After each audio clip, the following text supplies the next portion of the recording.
Alright everyone, so this is a video that has been long in the making. I started producing this back in 2018, back when I was... So let's get into it. In the Symbols of Power Part 4 video, I explained and I revealed some of these discoveries that I've made along the way. You'll recognize some of these segments and some of these visual graphics from Symbols of Power Part 4 because that's where I first released some of this, although I've been intending to release a lot of this a lot sooner, but I just haven't ended up finishing it until finally just now I decided to go ahead and get it out. And some of these other images, this other revelation I ended up publishing in my first book, The Hive Mind Invasion of Civilization. Hello everyone, my name is Cullen Smith. I'm a published author. Today I would like to introduce you all to my brand new published book, The Hive Mind Invasion of Civilization, a compendium of esoteric science, symbolism, and universal secrets. If you'd like to purchase this book, you can head over to my brand new website that I've set up at liftingtheveil.tv, and I will see all of you there.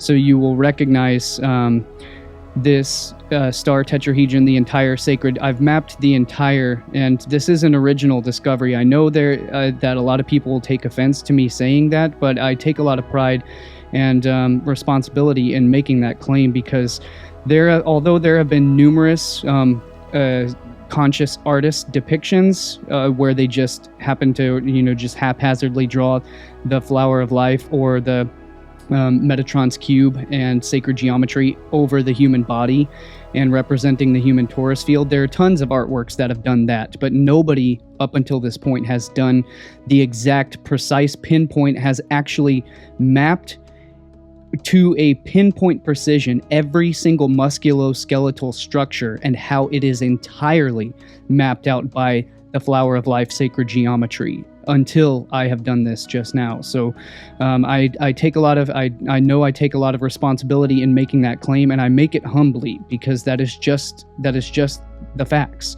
That's just what is.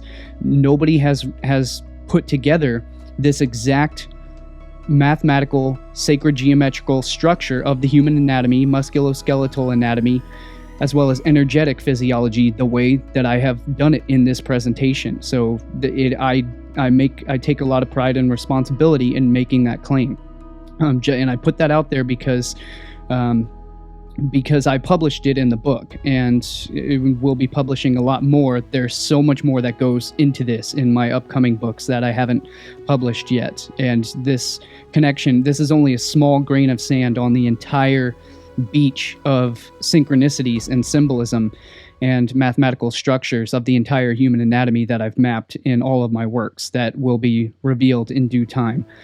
So that's why I make that claim.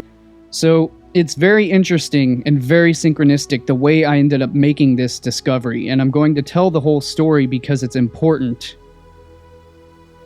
for explaining to you how and why I've made this discovery and how meaningful it was to me. So first I'm going to show you the full animation in all of its glory and let you take in and absorb it for yourself, and then I'm going to fully break down every single explanation about it after the full visuals.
is going on.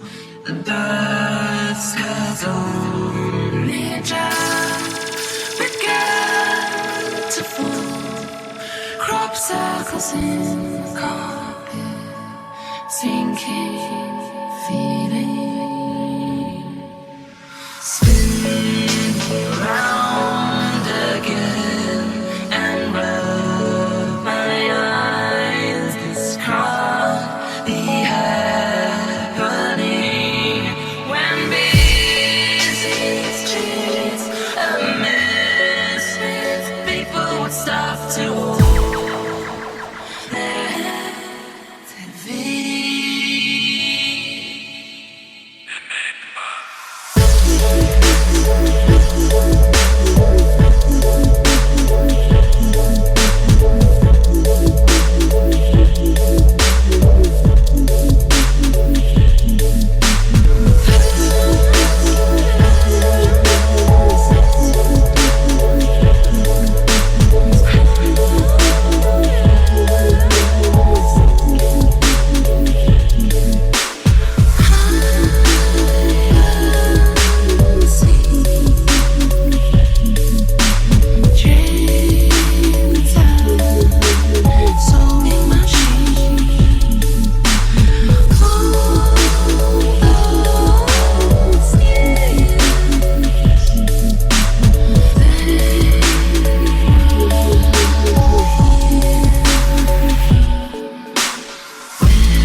It's a very sentimental and a very rough story. This is actually the video that I was working on nonstop, day and night, constantly editing, and so much just fine detail work I'd been putting in for months, nonstop, day and night on the editing for this video. In fact, it was so took such a toll on my daily routine and on my daily life. This was actually, I was making this while I was in California caring for Christy during her cancer treatments, and this was one of the reasons why it became too hard for me to continue doing the work of editing all of these videos that I wanted to, I had to get this out because it was just too important. And so it caused a massive strain in not just our relationship, but in, my personal life, having to try to struggle to juggle this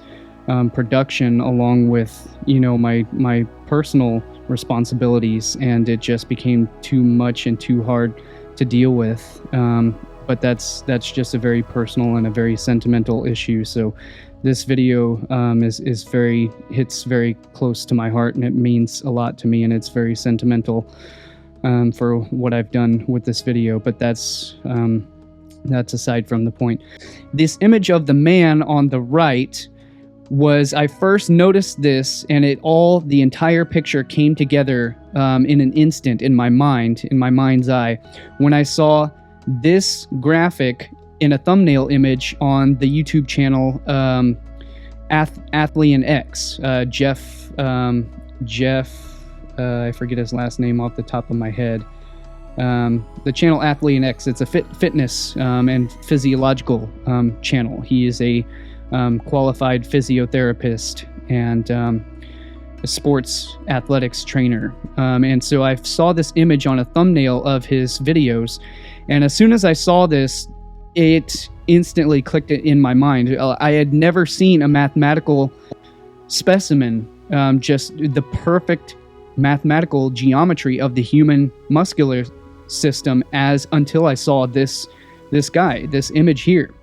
And I don't know where the original source of the photograph comes from, but I managed to track down a source of the photo and was able to do some editing to where I could show the entire mathematical perfection and symmetrical sacred geometry of the human muscular system. And this guy is literally the epitome of mathematical perfection, and that is how we see the entire mathematical geometric structure of the flower of life geometry becomes very apparent in how it forms the morphology and the structure of human anatomy, the musculoskeletal system, through this perfect genetic expression.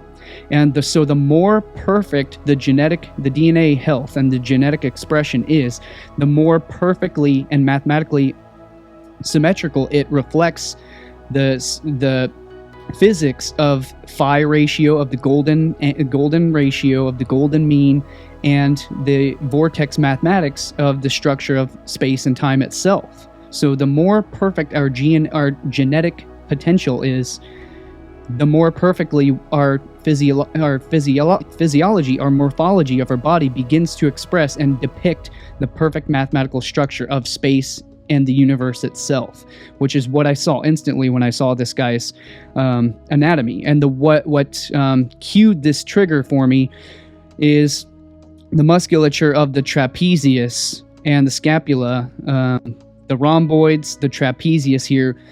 I noticed he has a perfect equilateral, equidistant triangle in his trapezius muscles, and I've overlaid his own musculature with the actual anatomical drawings of the human back muscles. So it's a composite image that we're witnessing depicted here, but you can see his trapezius muscles are just absolutely perfect equidistant triangle, and that is the key that I noticed that unlocked this entire puzzle as I put the pieces together, starting with just this perfect symmetry here. And so that made clear his extremely wide lat muscles are extremely wide with a very narrow waist. So again, it's following the perfect hyperboloid, a very prominent hyperboloid structure at the core of the Taurus field.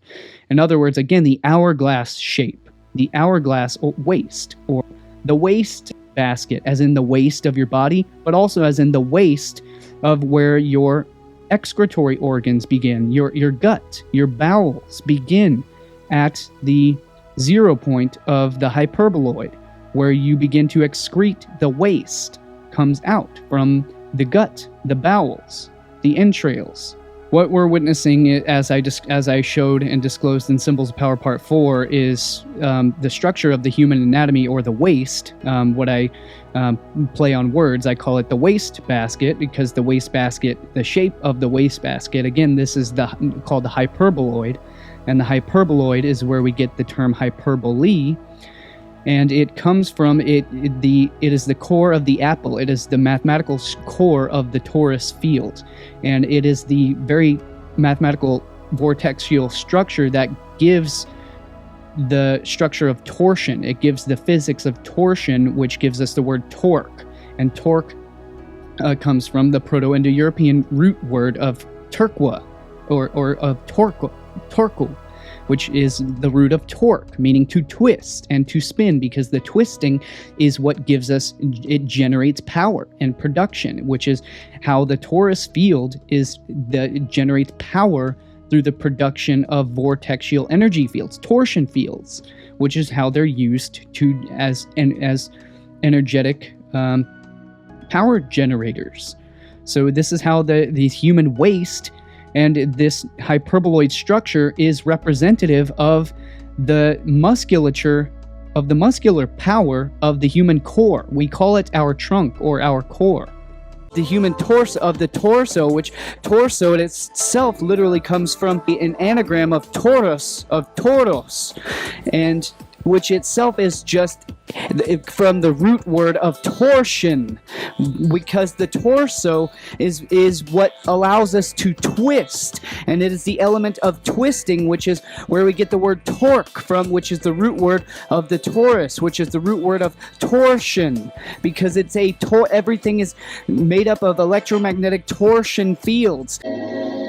And this is why the torso is literally comprised of the vortex mathematics, of the torsion field, magnetic energy, of the phi ratio torsion field, which is literally what the human torso is, the torsion. And of course, the synonym of the torso is also known as a trunk. And of course, this is the trunk of the tree of life, and the tree of knowledge, which is the CNS, the central nervous system, which are the two trees in the Garden of Eden, the tree of life, which is the tree of knowledge, the central nervous tree, and the tree of life, which is the torso, the torsion, and the cardiovascular system, the cardiovascular tree. And physiology. And so it's the very structure of the human torus field, and of the auric torus field. And it's the structure that is stabilized by the isotropic vector matrix, which composes the flower of life sacred geometry, which is the very structure of time and space. It is the very mathematical structure of the fabric of time and space. It is the geometric structure that holds all of space together. It is the fabric of space-time, which is why it's depicted in all Hollywood and pop culture stories, as I've covered and published fully in the Hive Mind Civilization book. So we go so much deeper into that in my full book presentation. But so again, here's the baseline image that we have is we can clearly see depicted in his trapezius muscles are the perfect equilateral equidistant triangle.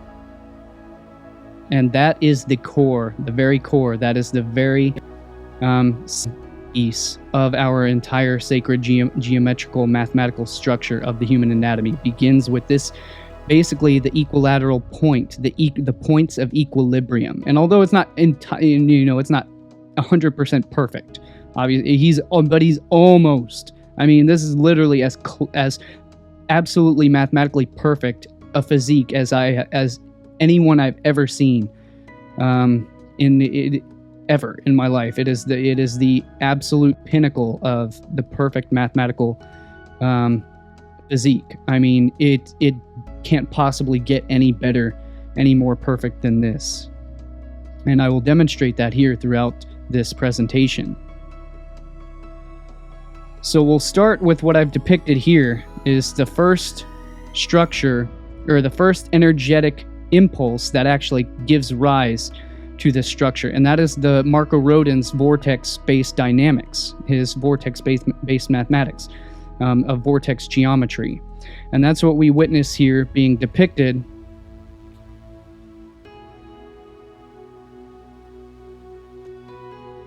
with the pulse and the flux geometry, and that is the perfect symmetry that encompasses the rhomboid muscles and the entire latissimus dorsi, the entire lat muscles as well, and perfectly being outlined by the trapezius, the rhomboid, and the latissimus dorsi.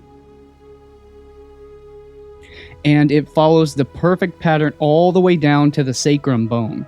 And then we'll notice that the 0 point of flux of the vortex, Marco-Rodin vortex dynamics, meets right here at the center point, where both the trapezius come to a head, come to I forget anatomically what these are called, the anchor point, where the muscle anchors to the actual, to the bone, to the skeletal system, as well as where the latissimus dorsi perfectly meet at this 0 point right here, directly corresponding with Marco-Rodin's vortex-based mathematic geometry. And then the upwards, the 369 axis. So in vortex math, these points are marked by the doubling circuit, what is known as the bounded infinity here, or in other words, this rectangular figure 8 pattern of flux, pinpointed by every single pinpointed structure, where the 1 is exactly the anchor point of the scapula, skeletal structure, exactly anchors right here on the scapula. And then number 2 anchors right here at the edge of the rhomboid muscle. And then number 3 is a 369 axis, which is essentially, it is meta. It is beyond the axis of, it's sort of the intangible axis, which is why it's basically not anchored to the actual physical structure of the body. And then the 4th anchor point is right down here at the base, meeting with the sacrum, at the base of the latissimus dorsi, along with number 5 mirroring that, number 6 mirroring that, number 7 mirroring the rhomboid as well, and number 8 pinpointing again at the left scapula right here. And these are the anchor points of the trapezius muscle. It anchors right at that point of the scapula. And our 369 axis anchors, or it doesn't anchor, but if it did, it would anchor right here at the spine, at the peak of the upper head of the trapezius, right at the base of the neck, right at the pinnacle or the peak of where the trapezius muscle anchors to the spine. And so let's move on to our next geometry that I've mapped after the vortex math of the muscular system. And so what our next layer of sacred geometry is, this is known as Metatron's cube, or in other words, known as the star tetrahedron. And this is one of the basic sacred geometries that has been drawn by numerous artists, conscious artists, countless times, in tons of artwork. But it's always just sort of been haphazardly drawn over the human body. It's never been actually shown to be the actual morphological structure that creates the human form, as I've clearly depicted here. 100%. This is conclusive evidence. It is indisputable. Nobody can dispute this evidence. It is self-evident on every point of reference. There are tons of people who do these sorts of correlations haphazardly that don't actually correlate to anything objective, such as, for example, not to detract from anyone else's works or things that they try to put out. And unfortunately, none of it literally has any objective points of reference that are actually hold up to scrutiny. Like when you actually use objective points of reference, it all falls apart. It's all basically just arbitrary speculation that essentially just a reach, a very long stretch, trying to portray things that are not actually objectively there, which is not what my work does. It is 100%. It is proven conclusively. It is here on every aspect. So the very center, the 0 point of our Metatron's cube, of our sacred geometry, is right here at the very center point of the trapezius muscle, where it anchors to the human spine. This is our 0 point right here, and it happens to be just at the very pinnacle of the very peak, or the apex of the ventricles of the human heart. This is exactly where the blood and it is where the center point of equilibrium, where our blood contracts and of the pump of our heart, where our heart doesn't actually pump, it is a centripetal vortex that actually implodes and circulates the blood throughout the body that way. But the very center point, the 0 point of convergence, is right here at the pinnacle, the peak of the human heart is at the 0 point of our geometry, and it is objective. And so that we can notice every single point of reference here. Okay, so if the arms were lowered down towards his side, this is what would be our 369 axis down here. If his arms were, instead of raised up, if they were lowered down at his side, this would be exactly where the arms would be located. And every single point of reference, from what is the entrance of the vortex of our Taurus field this is what causes the cowlick, or in other words, the vortex, the whirlpool, the vortex on the back of our skull, where our hair is in a vortex spiral, because this is the very top. It is the peak. It is the entrance of the opening of the Taurus field, of our human energy field.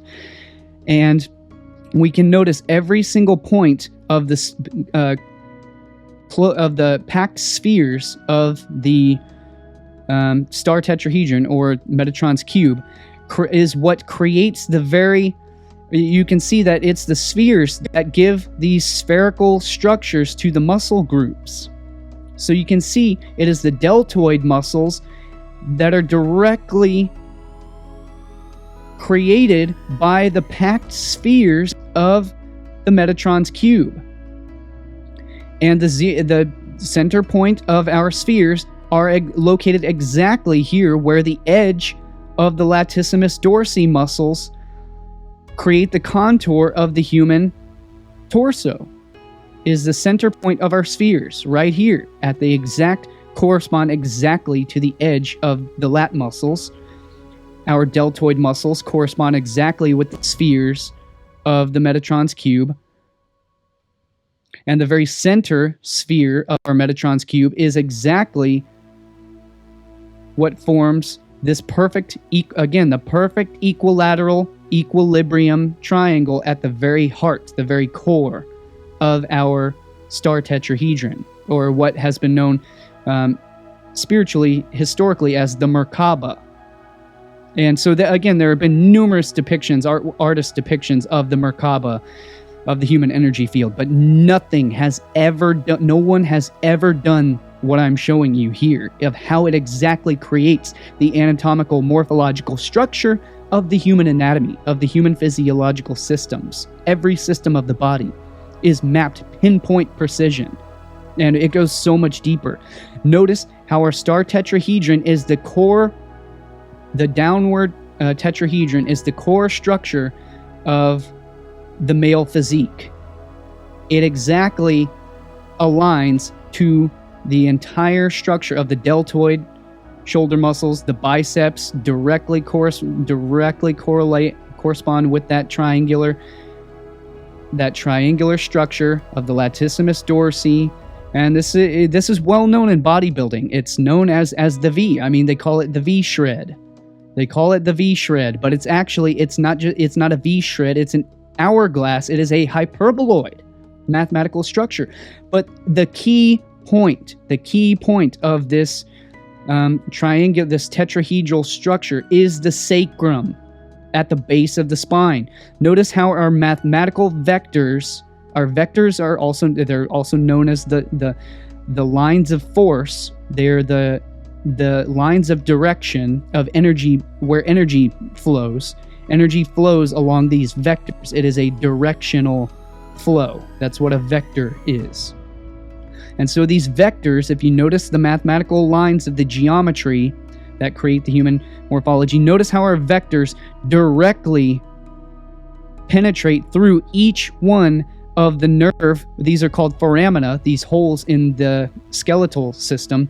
Where the holes in the skeletal structure are, these are where the nerves the nervous ganglia of the central nervous system pass through these holes, as well as the cardiovascular system, the veins, and the arteries of the body pass through these holes in the skeletal structure. They're called foramina.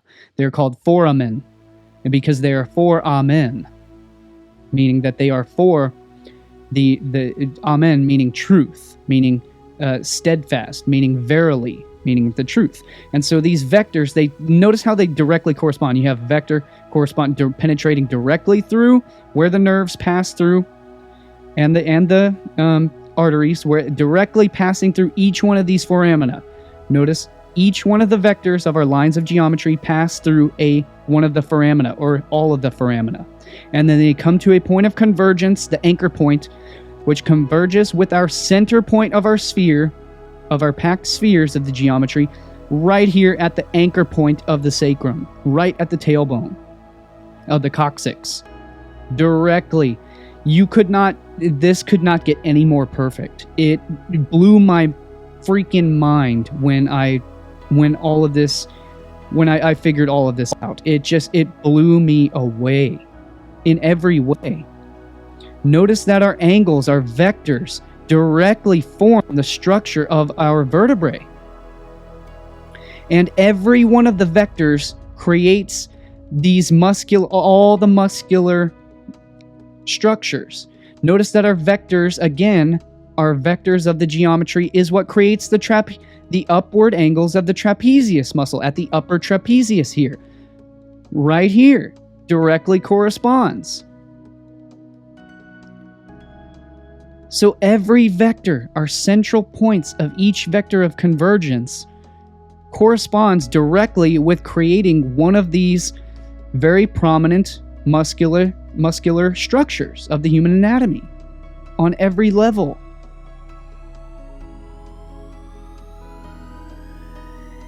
And so again, notice the flow and the flux of the energy pattern.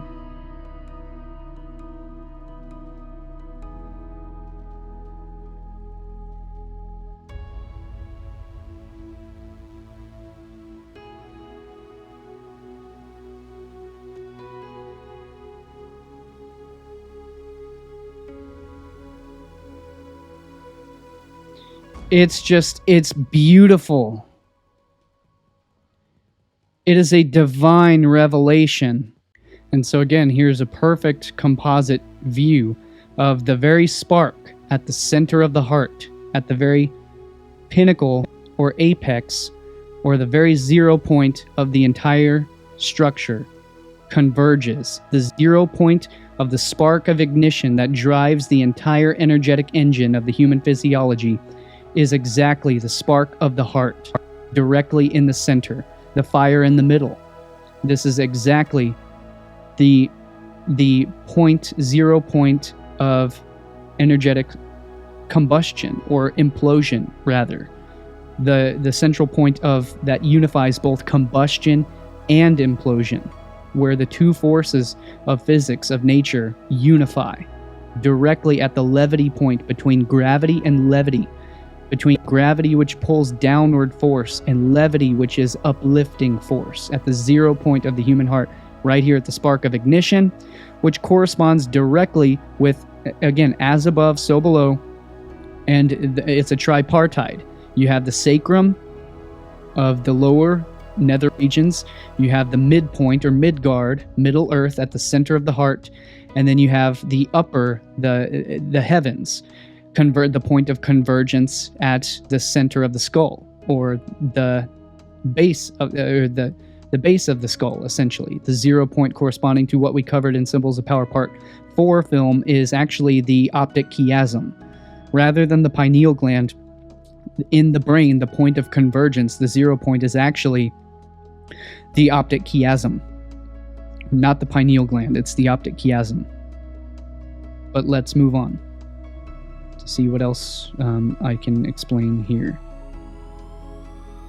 So right here I show you how, also directly corresponding to this massive sink of mathematical structure of the geometry of the human body, is what's known as the 64 tetrahedron grid, or otherwise known as the isotropic vector matrix,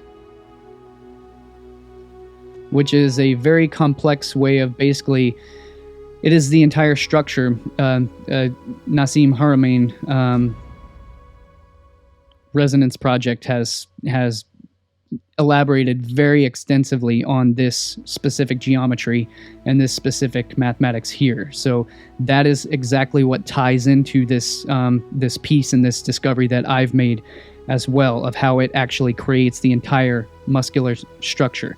And what I've had to do in order to make this exactly perfectly depict every single point of the human muscular system is, it is a bit the geometry is, I did have to show complete intellectual honesty in my work and showing my work, and how I came to exactly these conclusions is I did have to warp, I had to distort the geometry a little bit, because I mean the human body is dynamic. It's not static. It's not a perfectly stable static, you know, it's not a stone. It's not a stone crystal. It bends and it flexes and it moves. And so the human body itself, the proportions distort. So of course the geometric structure that creates the equilibrium and the strength and the power of our body, it also is distorted slightly to accommodate for the human to the human muscular system. But what I've done here is that shows the lower portion of the human torso, in other words the waist of the hyperboloid, is it's actually two isotropic vector matrices interlocked. They are overlapping and overlaid. So one is overlaid on top of the lower. You have an upper and a lower, but they are directly overlaid on top of each other. And so that's what we are depicting. That's what I'm depicting here. And it also directly corresponds with the Marco Rodin's vortex mathematics geometry. Again, notice the entire sacred geometry directly corresponds to the isotropic vector matrix. So Marco Rodin's vortex math perfectly syncs with the isotropic vector matrix, which again, the reason why is because it is all the core mathematical structure of the Taurus dynamic, of the Taurus vortex math. But I haven't seen anyone or anywhere else that has actually directly synced Marco Rodin's vortex math geometry on top of or inside of the vector equilibrium. Or not just the vector equilibrium, but in its full completion, which is the isotropic vector matrix, which on top of that is the core structure of the entire flower of life geometry. So this is the total synthesis of Marco Rodin's vortex math geometry with the flower of life geometry. And maybe I'm perfectly open to being, to correcting my mistakes if I'm wrong, but as to this date, I haven't seen anywhere else that is directly synced Marco Rodin's vortex math geometry into what basically would be most prominently known as Nassim Haramein's Resonance Project depictions as the isotropic vector matrix. Although I don't think forgive me if I'm wrong, but I don't think he is the one that actually discovered the 64 tetrahedron grid or the isotropic vector matrix. I don't know, I haven't personally corresponded with them, so forgive me if I'm wrong. But I think the 64 tetrahedron grid is something that has already been around, and it's been depicted, of course, obviously, as most of us have seen in his original documentaries and stuff, is that it's been the flower of life geometry goes way back into ancient times. So again, for example, our ancient examples, yet again, you've got Leonardo da Vinci has very famous sketches and artworks in his schematics and in his drawings that he had been working on, depicting the flower of life in numerous iterations, although not applied to anything directly, as far as I am aware. And again, we find it in the Forbidden Temple of the Forbidden City in China, depicted underneath the paw of the foo dogs being guarded beneath the paw as the guardians of knowledge and wisdom. And again, examples depicted, ancient examples inscribed on the temple walls of the Osirian temple in Abydos of Egypt. And Nassim has said in the Thrive documentary that this is actually etched or burned into the structure, the atomic structure of the rock itself. But of course, I mean, I don't think anybody really has any objective way to verify that. I mean, I guess the only scrutiny we could hold against that would be, you know, if it was later inscribed at some later point in history. But I'm not doubting, you know, that it's a legitimate original in these sacred temples. So it is an ancient, well-known geometry, and it is also a depicted geometry that forms many structures and many patterns in nature, especially most prominently depicted in the plants. But other than the plants, I'm the first one to show how it directly creates the morphology of the human body here. So again, we have the 64 tetrahedron grid down here, and we can notice that each one of the triangles prominently depicted in the 64 tetrahedron grid directly corresponds with the structure and the shape of the human vertebrae. The downward angle of the human vertebrae, as well as the corresponding interlocking upward angles of the human vertebrae. And I've directly linked that inner equilateral triangle to the trapezius muscle, directly corresponds to those anchor points, and it is fractal. It is fractal on every level, and these triangles here, these tetrahedrons, they directly correspond with the outline of the rhomboid muscles, where the rhomboid overlaps with the latissimus dorsi, and then they all converge at the very bottom at the this is what creates that triangular structure of the sacrum, the very base of the bottom 64 tetrahedron grid or isotropic vector matrix. And the top angle directly comes to a anchor point at the very top of the atlas bone, right where the spine, the human vertebrae at the 33rd vertebrae, right where it meets and connects with the human globe of the skull, with the what was known as the vault of heaven, mythologically in the ancient cosmologies, held aloft, the celestial sphere of the heavens, held aloft by the Titan Atlas, who held up the celestial sphere of the world. Notice again how our isotropic vector matrix directly corresponds to the geometry of the human body. How the peak apex comes right directly, so it's every aspect. And notice the overall shape of the human torso, the overall shape or the geometry of the vector matrix, the vector equilibrium. Notice that exactly hexagonal structure between the shoulders, between the deltoids. Right is, so you draw that straight line again right across the deltoids from the biceps to right across, and then it anchors down to the latissimus, to the rhomboid, anchors down directly to the waistline, cuts across the waistline, directly across again the other side of the latissimus dorsi to the rhomboid, cuts across every aspect. And notice how I've again aligned the geometry of the Rodin vortex math with, notice our 369 axis right here directly corresponds to the isotropic vector matrix. Again, we have that big isotropic vector matrix triangle directly corresponding with the 396 axis of our vortex math as well. And then the 754 to that lower triangle, the counteracting triangle, which creates the star tetrahedron, which is the very basic structure of the flower of life, again, exactly corresponds right here with the rhomboid muscles, right where the rhomboid muscles.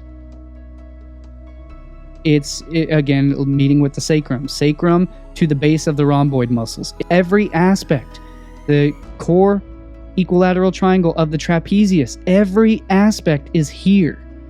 This is the grandest synchronicity that I've ever seen, and especially that I've ever made. I mean, it's a revelation.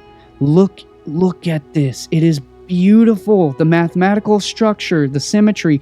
This is why we find human anatomy as beautiful, what Plato and the Platonists defined as the good and the beautiful. And I covered this fully in my entire esoteric biology presentation, explaining how the sacred geometry and the mathematics expression of our human genetics, of our human genome, reaching our full... In bodybuilding, we know this, what's called reaching your full potential. In bodybuilding, when you get as big and as buff and as built, where your muscle... So this geometry doesn't appear in 99.999% of the human population. Most people are not symmetrical whatsoever, and they're not, because they have not activated their full genetic potential. And when you activate your full genetic potential, your muscular structure begins to fill out. And as it begins to fill out, your muscles get bigger and rounder and fuller. It begins to fill out that perfect mathematical structure of the flower of life. The flower of life is the core structure. It is the scaffolding that the human body begins to fill into. So it is the geometric pattern that our body begins to fill out. And that's when you begin to notice the perfect mathematical symmetry and the sacred geometry of the human form. And that's why we see the perfect symmetry and perfect human genetic potential as sexy and attractive. And we want to mate with it because it's our genes crying out for perfect human potential, for evolution. That is how the human evolution of potential progresses and evolves to become better and better and better and better, because the human endeavor is about becoming mathematically perfect with the geometric structure and the mathematics of the universe itself, of the math of God. This is how the human body is literally created in the image of God. It's not because God looks like a man or a human or a woman, or essentially as a human being. It's because the human being follows the mathematical structure and pattern of the universe, of the structure of space and time, which is the mathematics of the very structure of God itself, because the human genome is the structure of God, and it creates the morphology and the sacred geometry. And so this is how we are perfect, godly, angelic beings, is because we become in the structure and we become as God. Look at this, it's beautiful. Look at this.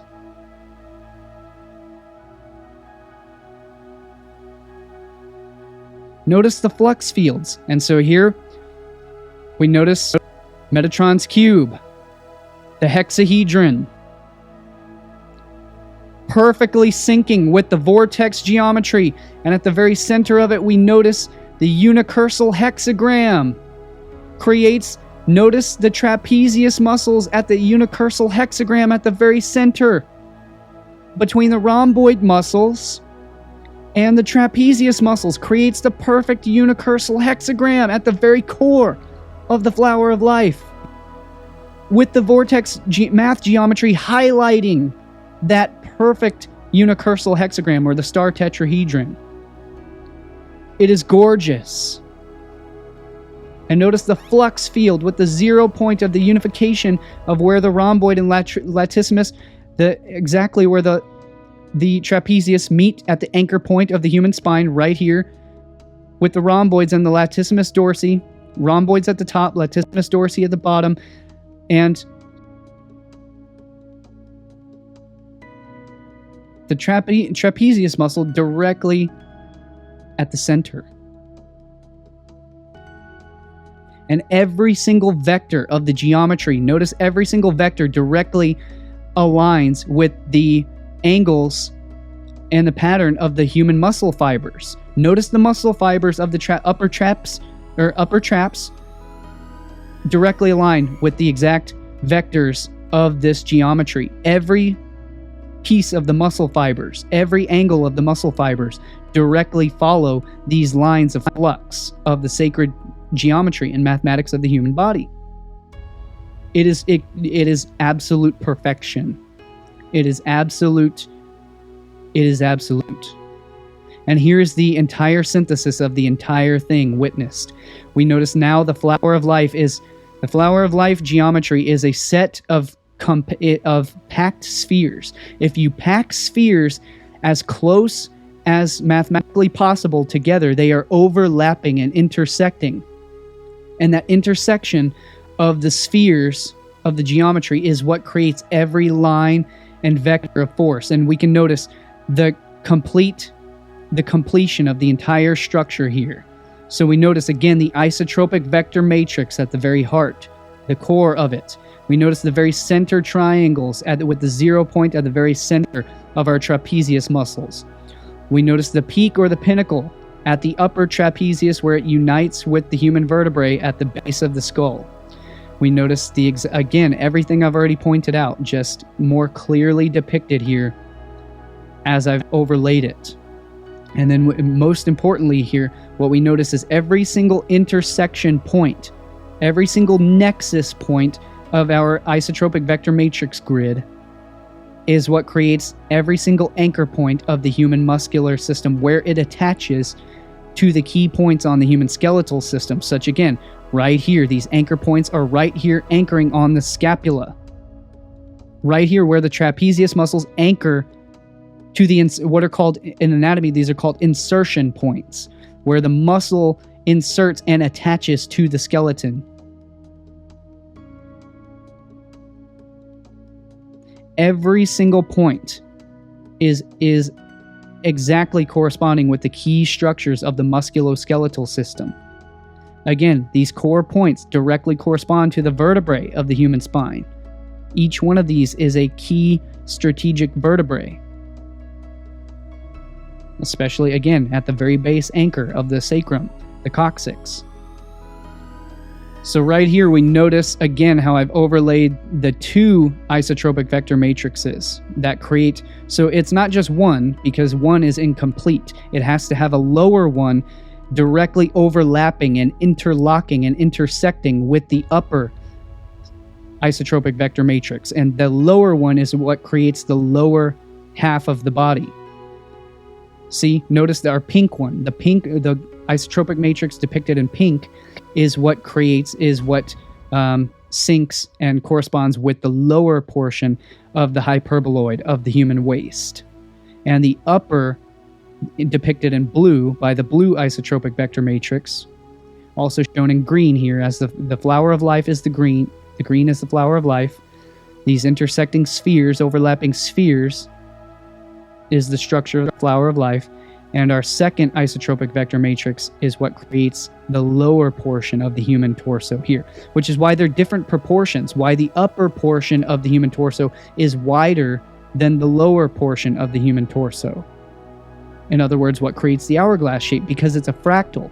So the biggest one is the fractal of the upper half of the human torso, and the lower one is a smaller octave.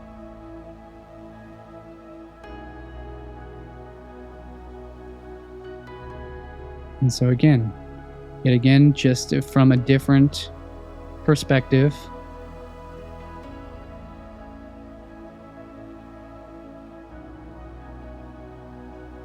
we see the exact overlapping points, our key nexus points that create the entire morphology. See our lines of force, it becomes more clear as we highlight the different lighting and the different shading and the different composite imaging. We can see how the geometry and the energetic pattern creates the physical structure, the matter, how the energetic pattern, the pater, creates the matter, or the feminine body, the carbon body, the actual physical structure of the body.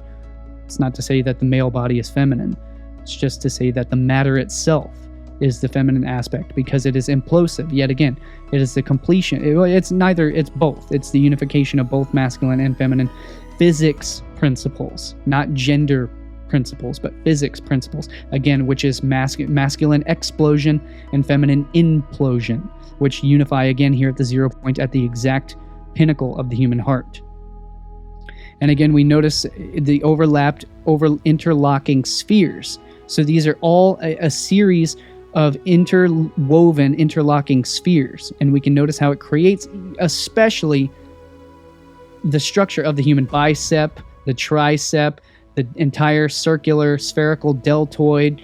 When you get that really full, really perfect genomic potential, it creates that perfect sphere of the deltoid right here, of the shoulders, boulder shoulders. And again, the upward angles of the trapezius, the lower angle, it's all here. So here are clear depictions for you to see. Here's clear depictions. Again, so this is the lower isotropic vector matrix. It is the lower, and it directly, it is what creates the lower half of the human torso, and syncing, corresponding with what creates the structure of the sacrum, as well as the waist. And so this is, again, there is a perfect triangular structure from the rhomboids down to the sacrum, and it overlaps and interlocks. And again, our triangles, our 64 tetrahedrons interlocking, is what directly corresponds with, again, the muscular structure of the rhomboids right here. And again, our anchor points here at the trapezius.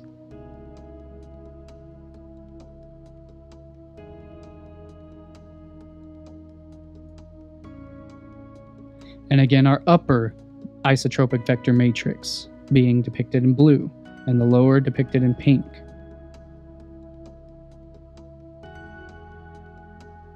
Again, notice the exact sync of the structure of the human anatomy as it fades in and fades out.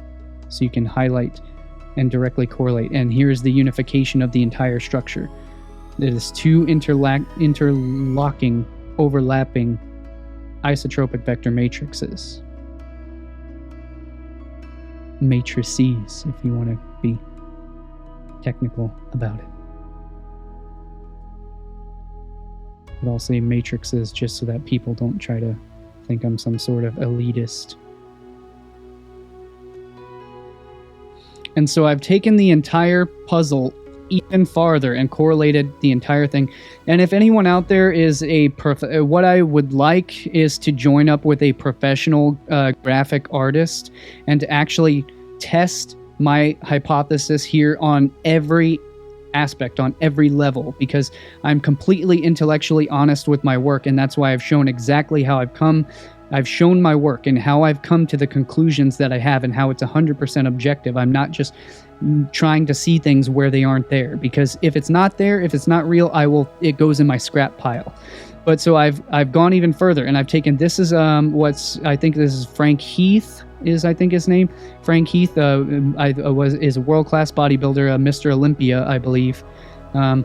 So he is another one with, I specifically looked for some of the most perfect mathematical form, the most perfect symmetry in bodybuilding that I could possibly find. And Frank Heath is one of the other most perfect, other than the one I had just shown. And so before I showed it from the back, so now we're going to see it from the front, how exactly of the front of the human musculature structure exactly corresponds as well to every single anchor point and mathematical point. So again, we have the hyperboloid torso, the hyperbolic torso, the core of the apple, the waste basket, the torsion of the torque,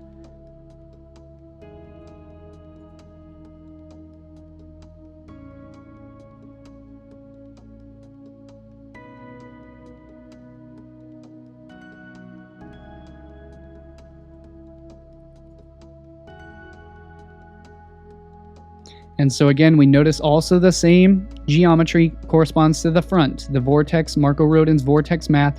And on the front, our anchor, our 0 point is right here. This is what's known as the solar plexus chakra, or the solar plexus.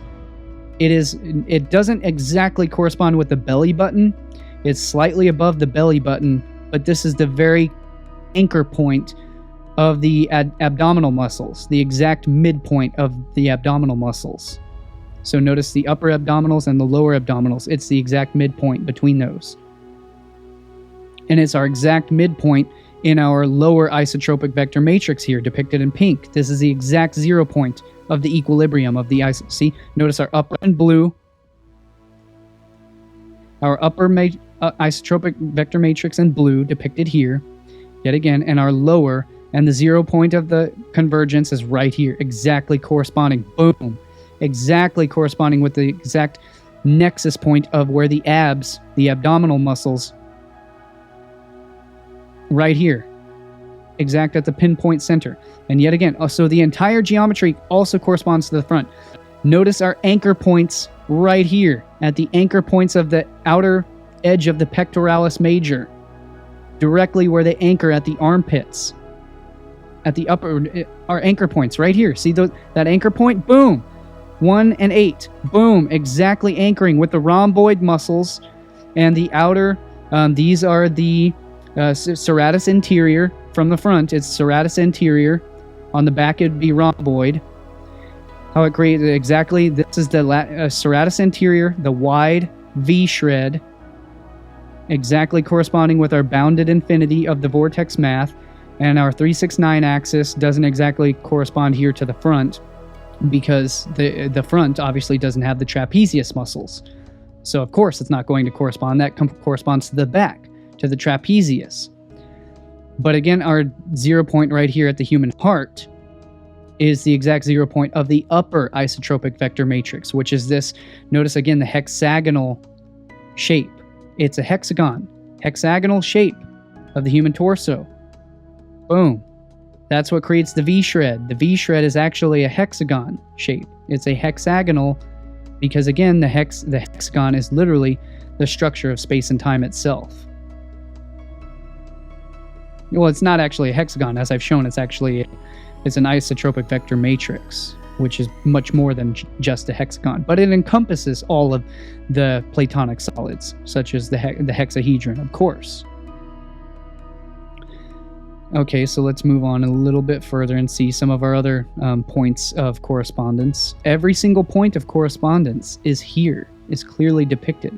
So again, notice how the vortex math lines follow the exact same structure, the angles of the muscle fibers of the pectoralis major, how it goes. See the upper head of the pectoralis major, the lower head, and that anchor point. Notice how the muscle fibers anchor, boom, right there at the outer edge, anchoring to the armpits, the upper armpit, anchoring with the bicep, anchoring with the deltoid. It's the exact anchoring right here with the serratus anterior. Boom, on both sides, anchoring right here. That line, boom, anchors right here. And the muscle fibers, exactly. So you have the midline, which is directly horizontal, the lower and the upper heads of the muscle fiber, and how it directly aligns with the lower edge of the pecs, of the pectoralis major. Lower edge, boom, outlines the pecs. It's that flux which creates the outer edges of the pecs. And it comes to the 0 point right here at the solar plexus chakra. Let's move on a little further.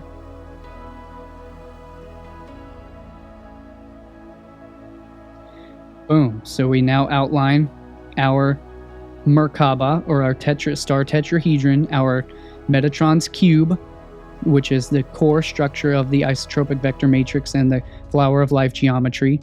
And the Metatron's cube encompasses every single one of the Platonic solids as well. But again, we notice from the front, yet again, the same thing. Our anchor points on the biceps to the forearms, boom, anchor point directly outlines, contours the upper edge of the deltoids of the shoulders. Boom. Directly course, and our vectors directly create each line or each indentation, each shredded indentation in the muscle fibers. Boom, you have the head of the bicep, the lower frontal head of the bicep here, frontal head of the bicep directly center point by these vectors here, anchoring at the edge of the forearm. You again have the spheres, the perfect spheres, spherical deltoid, entire shoulder deltoid structure. Again, look at the beauty of the trapezius muscles. the beauty of the upper head. Boom, connects to the lower point of the chin. Boom, directly contours the vectors of the muscle fibers of the pecs. Boom, every outline of the human geometry, every vector from those anchor points on the armpits here that correspond to the Rodin vortex geometry, also syncing with the star tetrahedron. This is a key factor is our placement, mathematical placement of the human heart. Notice how the human heart directly aligns with the angle of the hexagonal angle. This is known as the golden angle, the angle of 137.5. And the angle of the human heart is angled at 23.5 degrees, which is the exact same angle as the tilt of the Earth's axis. And that angle, notice the human heart, boom, it's at an angle structure. The human heart is sort of it's angled. The bottom angle directly contours with this golden angle right here. Boom, hits the center point right at the sternum, in between the two pectoralis, right at the peak of the abdominis major. Boom. The exact center point of the human sternum. Boom, right here. Exactly outlines the edge of the human heart, lower angle of the human heart, how the human heart angles down and towards the left side of our chest. It's because it follows the mathematical angle of the geometry of the flower of life. And again, notice our anchor points right here on the serratus anterior. And notice how I've depicted on here, I've shown the lower arms. If you lower your arms down in the lower position, it's what creates the upper. When you raise your arms up, it aligns with the upper edge, the upper aspect of the flower of life. When you lower your arms down, it also anchors to the lower portion of the 369 axis of the Rodin geometry. And you have, notice again, how the triangular V-shred, as we call it in bodybuilding, the V-shred, directly the vectors, lines of force, directly again corresponds to the latissimus dorsi and the serratus anterior from the front. From the back, it's latissimus dorsi. From the front, it's serratus anterior. Directly corresponds to the human torso. Boom! The lower abs goes down, directly anchors at the lower points of the human abdominal muscles. You have the center line and the lines of vector exactly anchor to the lower abdominals, lower abdominis. And this is exactly, so we'll get into it a little further. It's exactly the geometry that creates that strange 6-pack structure, or some people have an 8-pack structure of the abdominis major. And notice the exact anchor points that create the obliques, those exact shredded lines where the abdominis major, the lines of fascia, these white lines are the lines of fascia which connect to the skeletal anchor points. And it's exactly what creates the oblique muscles. And it's what creates, so I'll show you exactly how it creates the abdominal muscles. How the intersecting, overlapping spheres of the flower of life. So here's our isotropic vector matrix, center point exactly at the center point of the sternum, and how the lower triangles create exactly the abdominal muscles. So here's another view of, and we can see depicted the nexus points on the flower of life. The nexus points on the flower of life are our main anchor points right here on the edges of the pectoralis major, right here at the exactly syncing with the contour of the deltoid. Boom, anchors to the trapezius, goes up, comes down, boom, anchors with the exact spheres of the deltoid. Boom, direct sphere of the shoulder muscles, perfect circular spherical shoulder muscles. Boom, the exact hexagonal structure of the core of the pectoralis to the trapezius, to the serratus anterior, to the lower abdominals, to the outer obliques, every aspect is right here. Notice the exact lines, the vector lines, the center points right here at this midpoint of the pecs. if you feel your pec muscles, you can feel these exact center points right here, especially if your pecs aren't fully built out yet between you, as to where you have a fully rounded spherical pec. But notice our two spheres of the pecs. So in the female, these two spheres, they round out and they create perfectly spherical breasts in the female. But some really big, male pecs, really big chesticles also are very full and very spherical. And notice the exact center point of our two spheres of the pecs here. Let's get a better angle, better view of this. So here's again our two vector matrices that create the upper and the lower portions of the torso.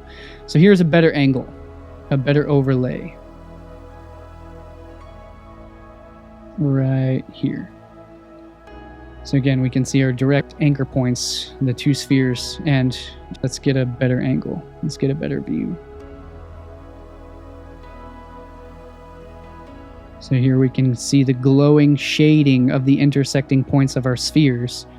Again, the spheres of the pecs, the spheres of the shoulder muscles, very prominent. The sphere right here at the center, sphere right here at the center, boom. The center point is the belly button, boom, right here. Center point of this sphere. And each one of the little segments of the flower of life are what create the lines in between our abs. The lines what creates that shredded structure, or the shredded valleys in between our each abdominal muscle.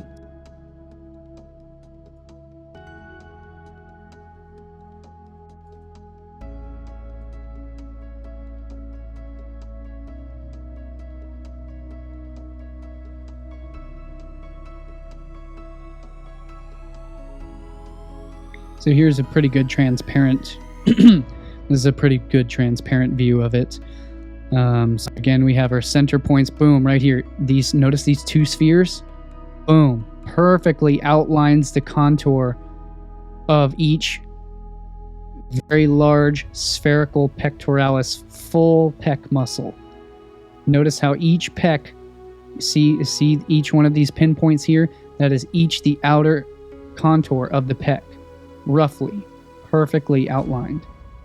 With the center of the pec, boom, right here. These two center points, boom. And so this is why it's called the flower of life, because these are the structure that literally creates the flowers in nature. And notice, boom, each nexus point this is the belly button right here, boom, belly button. Exactly with the pinpointed point of reference. So I make sure and align every single point of reference in my work. It's objective. I'm not just arbitrarily showing things where I want them to be. No, it's actually here. And of course, not every single one is 100% perfect, but most of them. See this one here? Boom, directly contours the lower bicep. Boom, anchors to the serratus anterior. Boom. Every single point has a main, boom. These two anchor points, these four anchor points, these six anchor points are exactly the outline. Notice this is the fascia outlining the abdominal muscles, is exactly what creates these is the flower of life contours right here. Notice the abdominal muscles, where it connects to the obliques, those little valleys, the shredded chasm where the fascia is right here. That is exact contour of each one of these spheres of the flower of life. It is all here. It is 100% proven. I'm not making this up. This is one of the biggest discoveries. This is the biggest discovery I've ever made. It's the biggest discovery in all of my work. This is one of the biggest, I think it's one of the biggest mathematical geometrical discoveries of all time. If I am to be, if I want to be honest with myself, I think it's one of the most amazing mathematical discoveries of all time. But that's me. I mean, of course, I take pride in it because, it's something that I've figured out. I didn't try to find this. I didn't go looking for this. It found me. It showed itself to me when I saw that image on the thumbnail image of Athlean X's video. And it all showed itself to me. It all revealed itself to me. And I followed the trail. I followed each one of the clues and I put it all together. It's all here. This is incredible. You can notice every single point. Each nexus point creates the abdominal muscles. You can see how, boom, here, how your upper abs create, you see, it creates this exact lines of vector, this exact vector here. Boom, that connect to the center point of the sternum at the base of the pecs. Boom, center point of our geometry, 0 point, directly at the sternum, right where the pinnacle of the human heart, right where the angle of the human heart follows this angled contour. Boom, the human heart is right here. This is the solar plexus. Our solar plexus would be right here. Belly button is right here. Boom, belly button, lower abdominals. This is exactly, this is, boom, the top of, this is the peak anchor point of the pubic archway. The pubic archway, the pelvis hits here. This is the pubic archway. Right here, where it anchors. On the back, it's the sacrum. On the front, it's the pubic archway. Notice our lines, our vectors, are every single, so this is, with my work, you can follow every single line of reference. Every single point of reference is entirely objectively there. I am not making any of this up. I'm not trying to skew things or fit things or make it fit my theory. I make my theories fit to the objective reality. I don't make the objective reality try to fit my theory. I do the opposite. If something is not objectively there, it goes in my scrap pile. I hate to do that, but my scrap pile of things that haven't worked out is much bigger than my large body of works that are objectively proven to be true, which I've objectively proven many things in my films and in my books and in my work. But the things that go in the scrap pile are vastly more. I have a way bigger scrap pile of things that unfortunately didn't pan out, and I have to be intellectually honest about that. If something is not there, I will not present it as being true or being real. I don't make things fit because I want them to be true. I show things that are true, otherwise I wouldn't be showing it. Look at this, it's beautiful. The entire grid of the muscular system. Let's see it in action.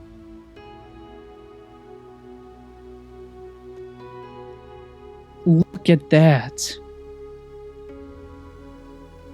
Look at that. You can see the glowing lines of where the muscles are outlined by the geometry. Notice the rounded pecs. Perfect spheres. Perfect overlapping, packed spheres. Notice the abdominal muscles, the obliques. Right here, the obliques on the sides. Pay very close attention to every single point of reference, every single nexus point, every single vector, every single line of the geometry, every single angle of the muscle fibers. Pay attention to as much detail. Pause the video. Check my work. I stand on the truth. I stand under the truth. It is here. You cannot make this up. This is the truth. I've proven it 100%. It is there. Which I personally believe that it is, but I mean, for argument's sake, I could see how, maybe we could possibly say that maybe it was inscribed at some later point in history. I mean, I don't know. And so yet again, there have been numerous artist depictions. This is more of a symbolic rendition depicting the Kabbalistic tree of life. Corresponding to the human, representing the human body, again, the heart center being the sphere of Tippereth, Malkuth, although this one is better than most others. I mean, it actually attempts to be objectively accurate. Kether, the crown, you've got the pinpointing the Bindu point of the third eye point, the heart, the solar plexus, essentially, although not the solar plexus would be here, sacral, basically ending at the knee points, and then some key reference points on the elbows and the shoulder and the edges of the shoulders, although not entirely objective. And of course, the weak link here is that this is just an artist's rendition or a cartoon drawing of a human form, which is relatively accurate, but I mean, it's an arbitrary drawing, so it's not a real live, example of the human form. But this one is better than most. For example, most are just like these, which are just entirely arbitrary. I mean, it's nice for artwork, of course. I mean, it's just haphazardly overlaying, the flower of life on the human body. I mean, but there's nothing objective about these. They are not, there's no science involved in it. They're just artistic representations. For example, here's another example, a poor example.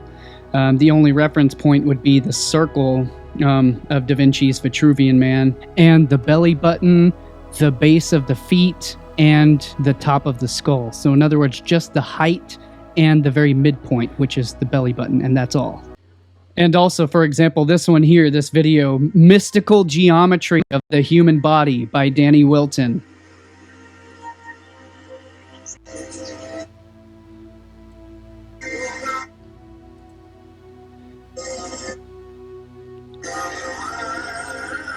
See, he just puts a bunch of music over just a bunch of random arbitrary images. There's nothing here. This is what he's notorious. He just randomly, subjectively, and arbitrarily overlays images on top of other images. There's nothing here. This means nothing. There is nothing there. There's nothing here. That's BS. This is BS. There's nothing there. Complex flower. No, I'm sorry. No, that's ridiculous. There is nothing there.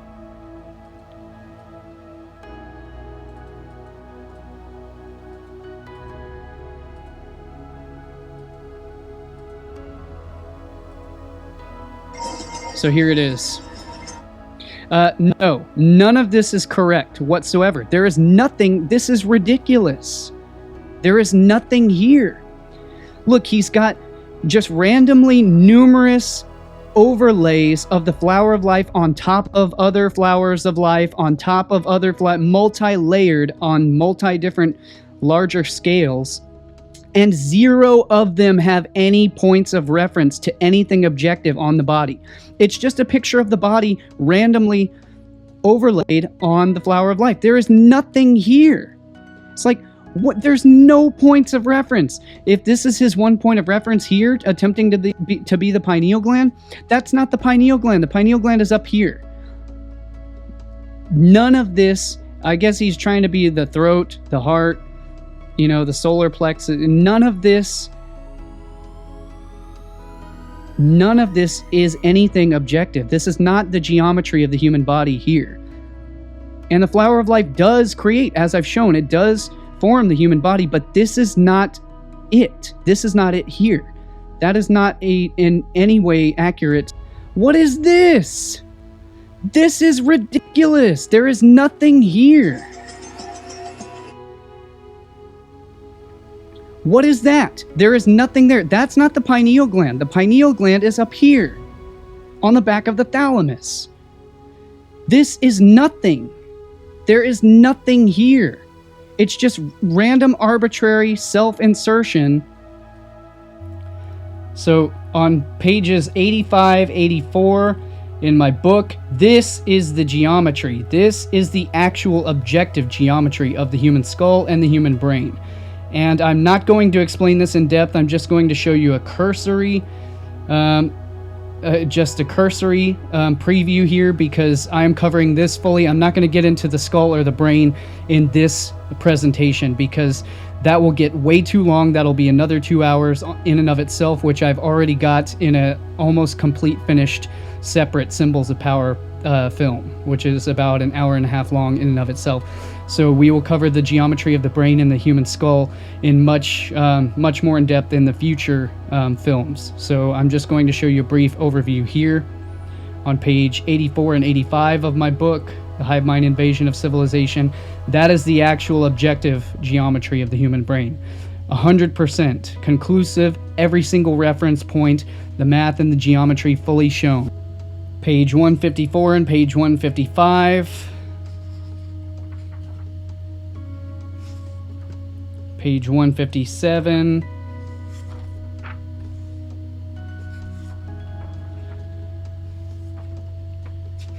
Chapter 12, Breaking Out of the Box. This is the geometry of the human brain.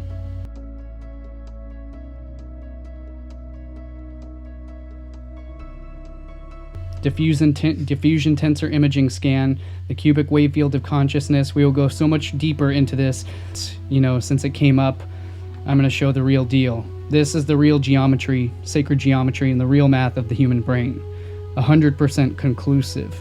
And we'll get into that in future films. This is the real sacred geometry and the real math of the human brain and the human skull. Page 168 and page 169. The Throne of God, chapter 12, I believe it is. It is the cuboctahedron. It is the vector equilibrium. It is the flower, which fits in the flower of life, of course, but it is not in any way that anyone else had depicted it. This is 100% conclusive, every single point of reference of every single structure in the anatomy of the human skull and the brain. I will show this conclusively. It is the cuboctahedron. 100% conclusive. The cubic wave fields of space.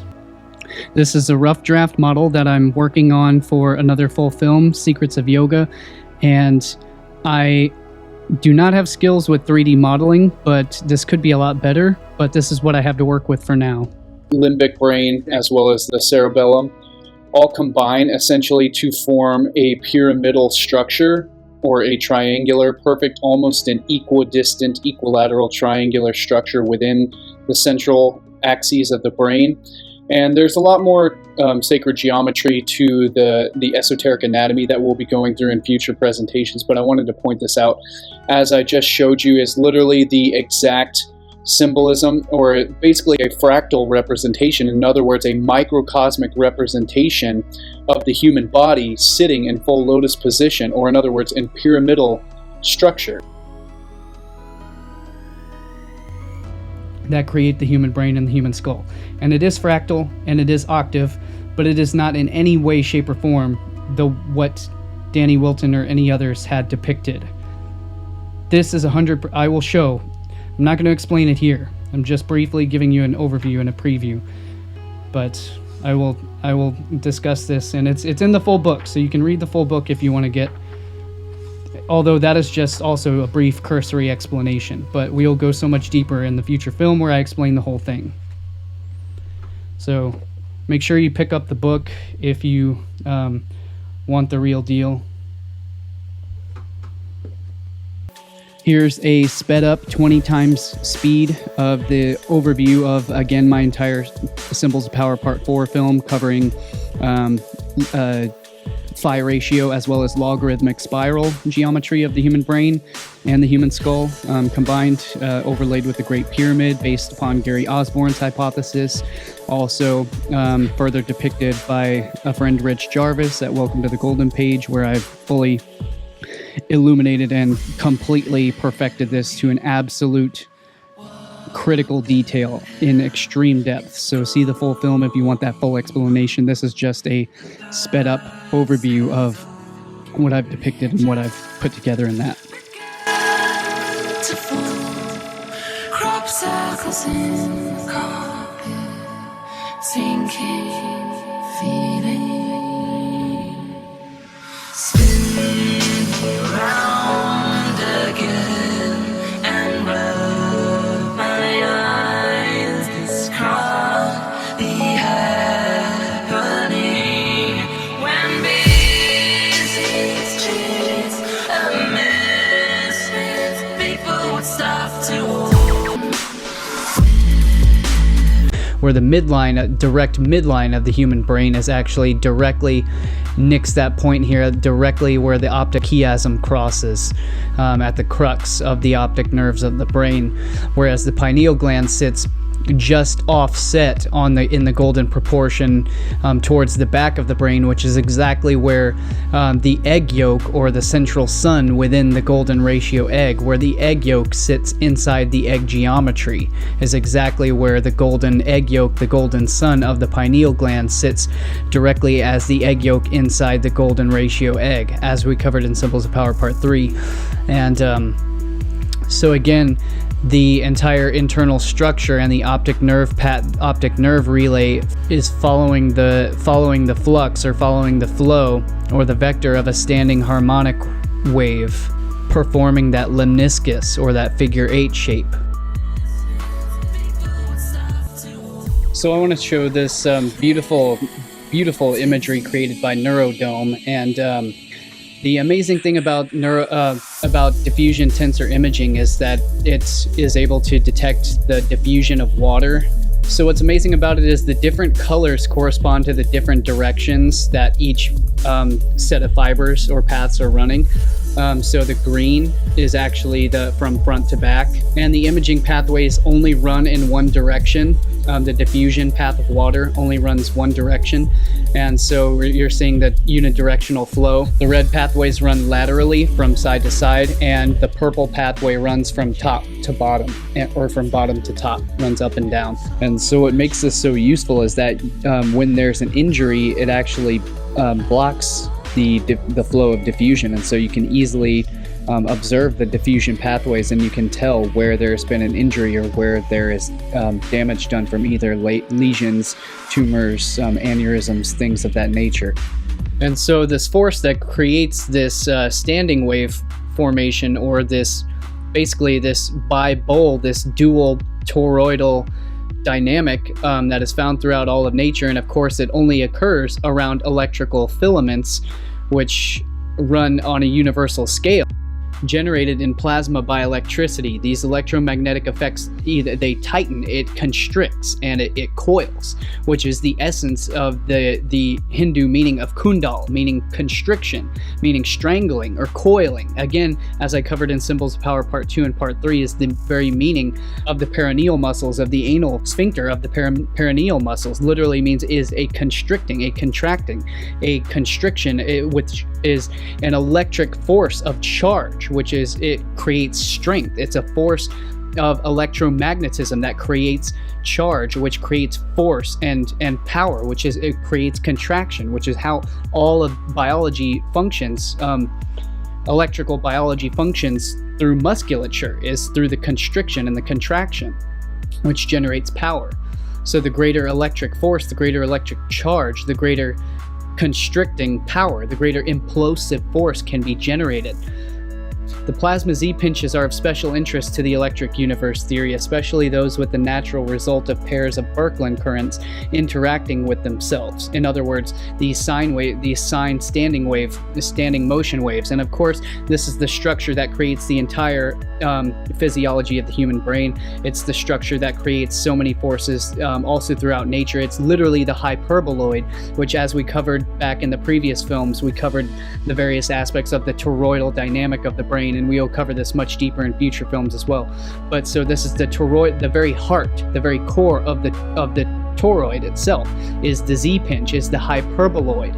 It's literally the Holy Grail, as literally depicted in Steven Spielberg's Raiders of the Lost Ark, Indiana Jones. The correct Holy Grail was the one with the Z-pinch, which is the very same shape as it's of the rocket fuel, the rocket nozzle, which is the very same essence that creates the X chromosome of the human, of the male.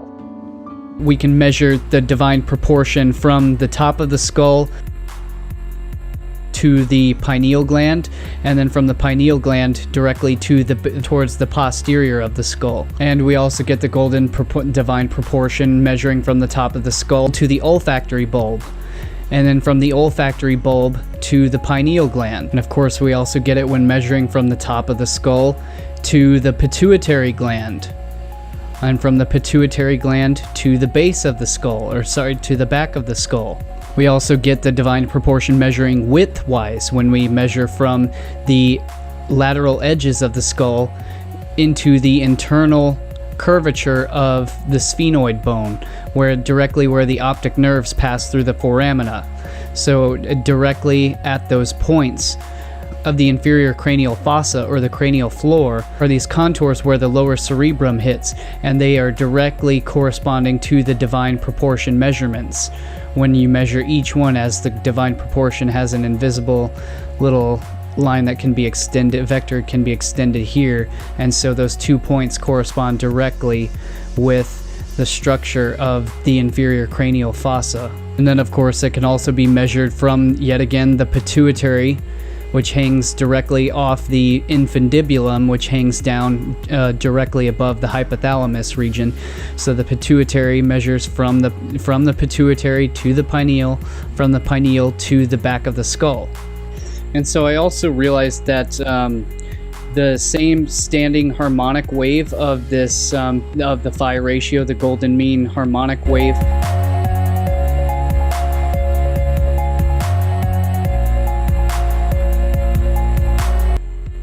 that composes so below the belt in the perineal muscles of the female, is a direct above the belt correspondence of the exact golden ratio standing harmonic wave of the optic relay pathways of the optic nerves, which are literally some of the most active and highly lit up neural pathways when viewed from a diffusion tensor imaging scan.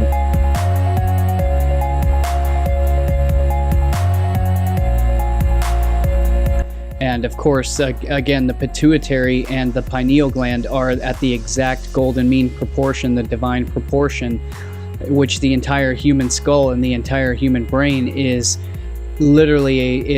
entirely composed of nothing but the divine proportion. Every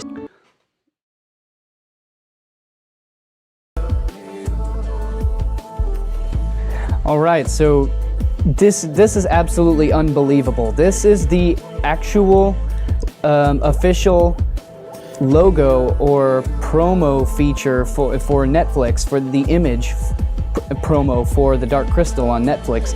And it's literally, I mean, how could I make this up? It's literally everything I've just been explaining throughout this whole film. It's literally everything, all encompassed. It's absolutely unbelievable. And Jim Henson, very interestingly, Jim Henson himself is actually an adept theosophist.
So the 0 point of the standing wave, or this harmonic wave, is again, it comes to a crux. It comes to the direct cross. It's literally the crux of the brain. It's literally the cross of the brain, which is where the universal mythical hero is crucified upon the tree, upon the sacred tree, or upon the sacred cross. And so this is exactly the tree of life where the resurrection takes place, where the resurrected, the slain God is crucified, and where the slain God is resurrected. And this is why the slain God is always depicted as being crucified on the tree.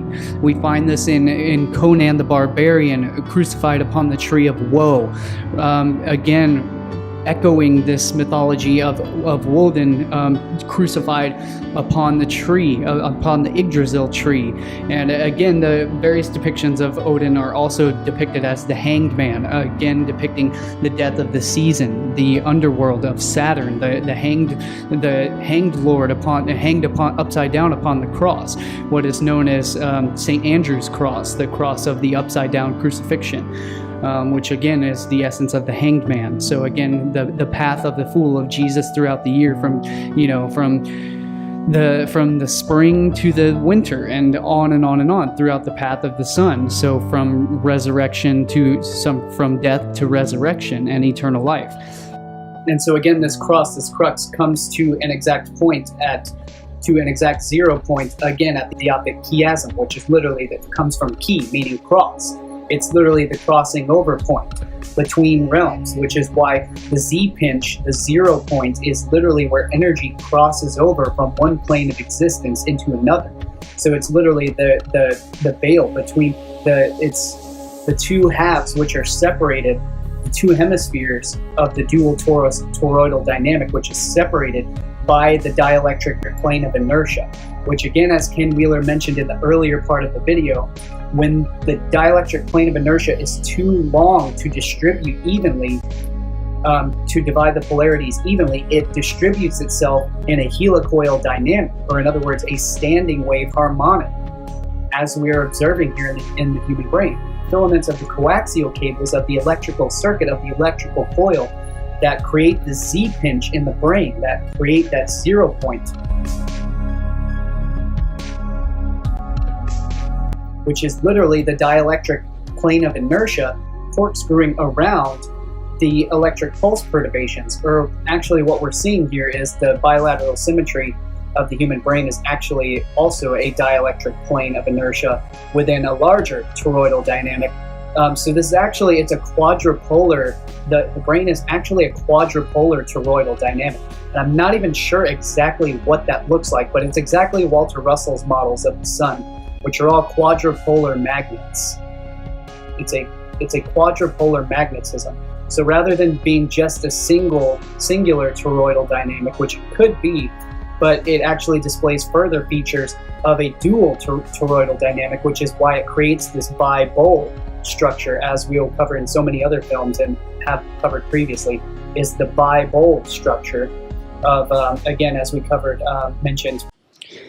Here's a brief overview of the plasma physics Z-pinch and the Hindu Vajra, or the Dorja, the thunderbolts of the gods, that I've discovered is the greater and lesser forceps of the optic pathways of the human brain, fully covered in the magnetism, the electromagnetic fields, fully covered in the Symbols of Power Part 4 entire film.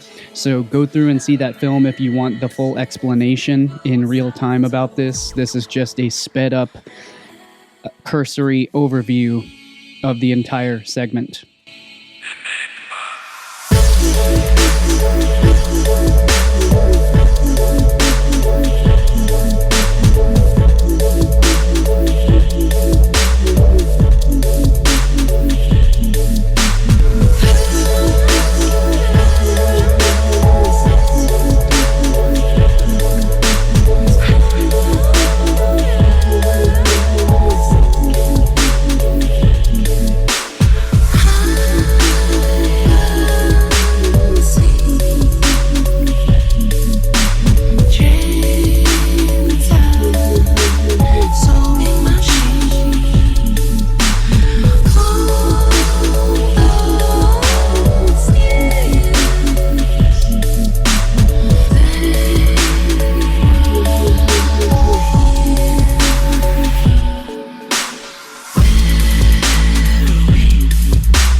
And so it's important for us to recognize when we're observing waves whether transverse or longitudinal or otherwise, with what we're seeing are not actually two-dimensional forms. What we're looking at is actually a two-dimensional orthogonal projection of a three-dimensional form, meaning that is actually all these waves are actually spherical in nature.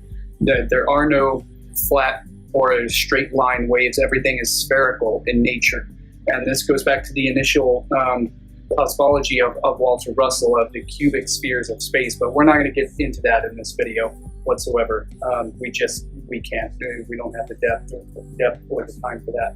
But so what this means in layman's terms is that in a two-dimensional orthogonal projection of a three-dimensional form means that it's basically projecting a shadow two-dimensionally onto a surface. So what we're seeing again is basically it's only a cross-sectional image of a three-dimensional form, because obviously all forms in space are three-dimensional. Orthographic projection is going to really help us see shapes that aren't there, and also it's going to help us detail our measurements in a way that's a lot more legible than if we were just to do it off here, which I will teach you that. I haven't yet. So the first thing that we're going to be doing for this assignment is pretty straightforward, is you've got a top, front, and right side. Okay, so the top thing if you're looking straight down on your object. Front if you're looking at kind of over here from the left. The right if you're looking over here from the right side. And so we're seeing just a cross section, a cross image scan of the human brain. And so this is it's a two-dimensional projection of a three-dimensional shape. And so that's what we mean by an orthographic projection, an orthogonal projection of a three-dimensional form, which is the three-dimensional form comes from Lissajous curves. And so this is what creates this analemma, or this lemniscus is from the Lissajous curve, which is actually a toroidal dynamic, so which is actually a dual toroidal dynamic. As we're showing here is this universal form, this universal structure. Is literally, it's all Lissajous curves, and there's a specific sound frequency. I'm not too great with music or math, so I'm not sure what specific sound frequency creates this biratio Lissajous curve.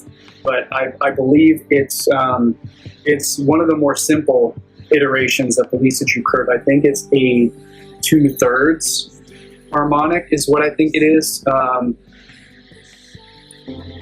Which is that the perfect fifth? I'm not sure. Please correct me if I'm wrong, and go ahead and add that information if you are someone who knows exactly what that is. But yeah, feel free and fill in that puzzle for me, or fill in that piece of the puzzle for me if you have it. Which sound actually creates this Lissajous curve here? But I believe if I'm not wrong, I think it was 2/3 harmonic. I can't remember. Of the genetic chromosome. It's the same force that literally, we will go much deeper into this in future Symbols of Power series about navigating the maze once again, and some of the other separate ones as well. So we will cover these pieces much deeper. And I mean, we find this in everything from joints of the bones all the way to, the Southern Crab Nebula, for example, and several other nebulae structures as well. So it is a universal pattern. It is a universal force, a universal form of cosmology and of morphology. And so the plasma Z-pinch, also known as a zeta pinch, is important for plasma electromagnetic mechanism for the electric universe theory, as well as for standard plasma cosmology in science.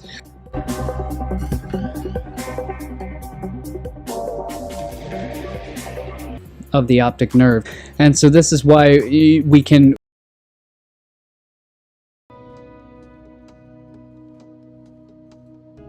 see, here's another good view. You can see just the outline of our spheres. Notice the pectoralis muscles. Follow a perfect spherical contour of the inner edge, right here, of the inner edge of each flower. Notice that perfect spherical contour. Boom, contours that pec. Boom, boom, perfectly contours. Look at the abs perfectly outlined by each intersection of the sphere.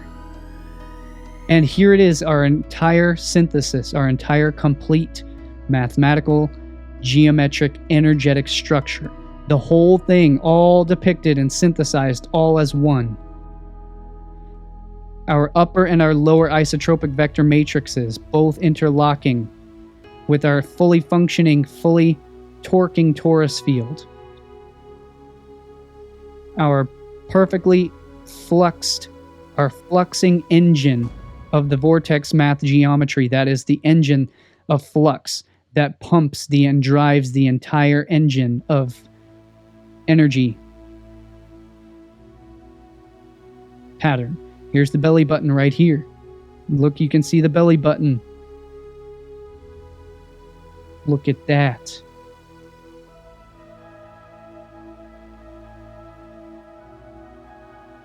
You can see our perfectly zero point symmetrical pumping heart, the central spark of the human heart. Boom! Right at the center of the sternum, angling over towards the left-hand side, following this direct contour of the angles of the geometry. I can't stress this enough. It's perfect. All right, so I want to provide a narration for this piece that I've written about the torus and the torso, and what I've noticed and discovered here is that literally the rib cage, if viewed from the correct angle, you can literally view the magnetic lines of force, the electric lines of force in the human torso, in the rib cage itself, which, as we're seeing here, is lined up with the Abha torus of Randy Powell and Marco Rodin's work with the vortex-based mathematics and their toroidal dynamics. And notice how I've directly corresponded and correctly aligned the entire human physiology with the angular shear of each segment of the toroidal dynamic of each wind of the electric lines of force. And notice how I've correlated them exactly with the spacing between the human rib cage,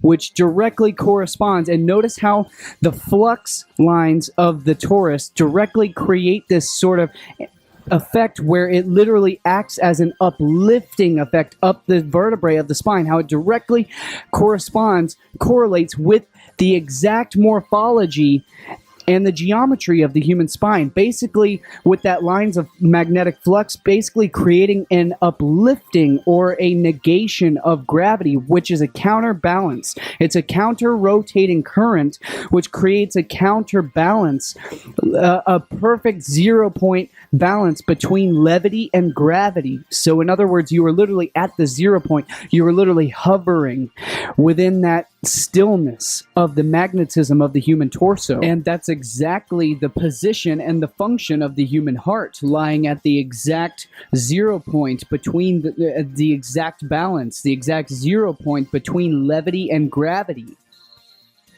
And of course, levity actually shares linguistic roots with lev, elevate, alleviate, meaning to lighten, to lessen the pain, literally etymologically linked to light. And we will get so much deeper in this in a totally separate presentation of its own. But it's as opposed to its polarity of gravity, which is literally comes from the root of grave, and graven, which literally means associated with death or darkness, downward, the decline of the underworld.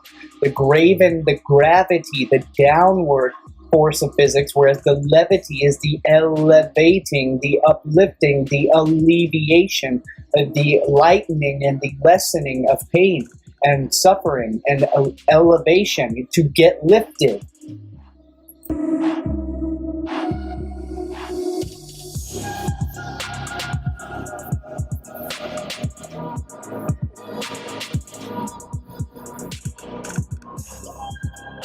To basically to substantiate my case is that we can notice that I've aligned the angular shear, and I've tried to the best of my ability. Of course, it's not perfect, but I mean, I tried to align the magnetic lines of force to every point of reference that I possibly could. And you can see I didn't obviously make the circumference of the torus, exactly corresponding to the circumference of the torso here, but I did in this other slide, which I'll show you here in a second. But so for this one, you can see my lines of force have roughly, in some way, shape, and form, they have come to correspond with the rib, with each rib and in the rib cage, and so I've roughly corresponded it. But of course, the diameter is off. So my torus is a lot wider than the diameter of the torso, and so it's obviously not going to match perfectly. But I have matched that perfectly, and I'll show you that here in a minute. But so I've roughly correlated here, but I've got it larger for a specific reason. It's because these same magnetic lines of force, they come down and they literally, it's what creates the angular structure of the vertebrae of the spine, which have that unique, basically an X mark pattern, which is literally that 0 point between the forces of levity and the forces of gravity. Gravity, or the levity, being the uplifting, in other words, that upward facing shear at the upward point of the diamond, whereas the gravity is the downward pointing diamond, the downward pointing shear, which comprises that downward angular shear. And so notice how our nexus points directly correspond, with each 0 point, the center point of each vertebrae of the spine, roughly as best as I could, but that's exactly, and then how it directly correlates out with the magnetic lines of force up here towards the clavicle and the shoulder region.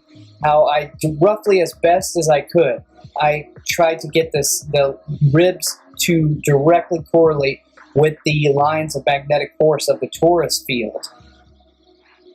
And so again, these lines, these angles of shear, these diamonds, and between the forces of levity and gravity, and so again, the upward and the downward corresponding to form that sacred diamond, as we'll cover towards the end of the film, is creating that force of basically of upliftment and simultaneous dual forces of equal and opposing opposites of gravity, a downward descending force with a simultaneous upward or levitating counter-rotating force simultaneously, creating this flux field of the diamonds, and how it's exactly correspondent with the vertebrae that literally creates the structure of the human spine and the human rib cage.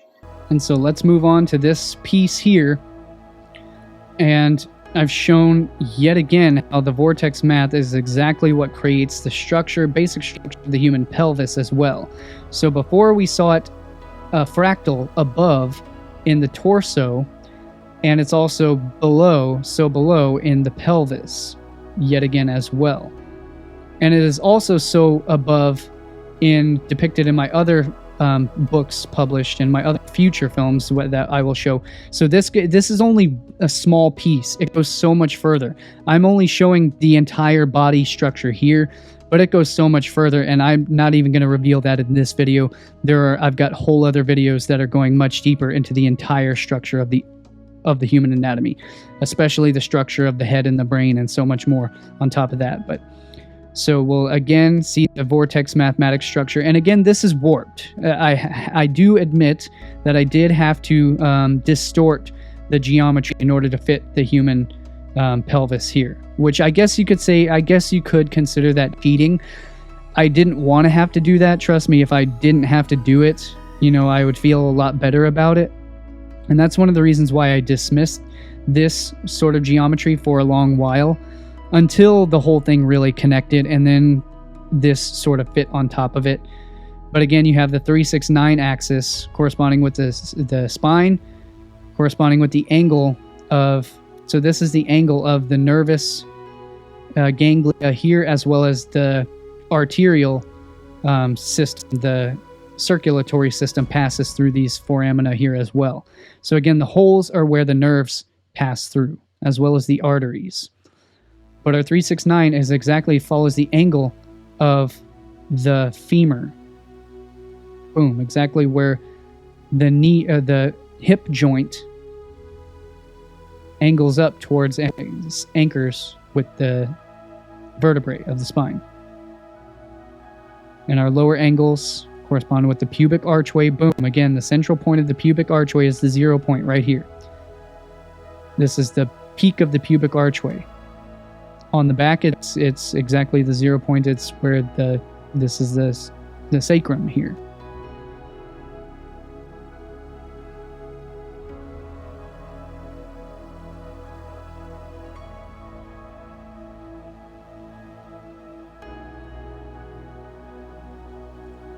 So again, I've shown how it syncs with the lower isotropic vector matrix. Again, there's 2 of them, so the whole thing is fractal. It is an octave. And this is what creates the basic structure of the hip, of the pelvis. Again, that hexagonal pelvic structure with an above that perfectly interlocks and overlays with a lower isotropic vector matrix. So here's the one from the lower torso, as I showed earlier. There's another one in blue that creates the hip structure, and then there's another one below that creates the sacral structure. So it is a fractal octave. There's one stacked on top of another, stacked on top of another, and they all interlock and overlay. It is a mathematical geometric grid. What I've done with the sphere here is I've outlined the sphere, because the sphere, notice the sphere is what creates the hip joints. So there's that outline of the sphere that roughly contours, and then it outlines the lower edges of the rib cage. So that sphere is what encompasses the isotropic vector matrix, and it perfectly contours the human hip. See right here, this is the spherical outline of the hip. Outlines directly connects to the pelvis right here, the pubic archway, pubic opening, the pubic gap where the baby is born through the archway here. So there, the sphere outlines this. It's an invisible geometry. Right here, it is. That's where the sphere sits.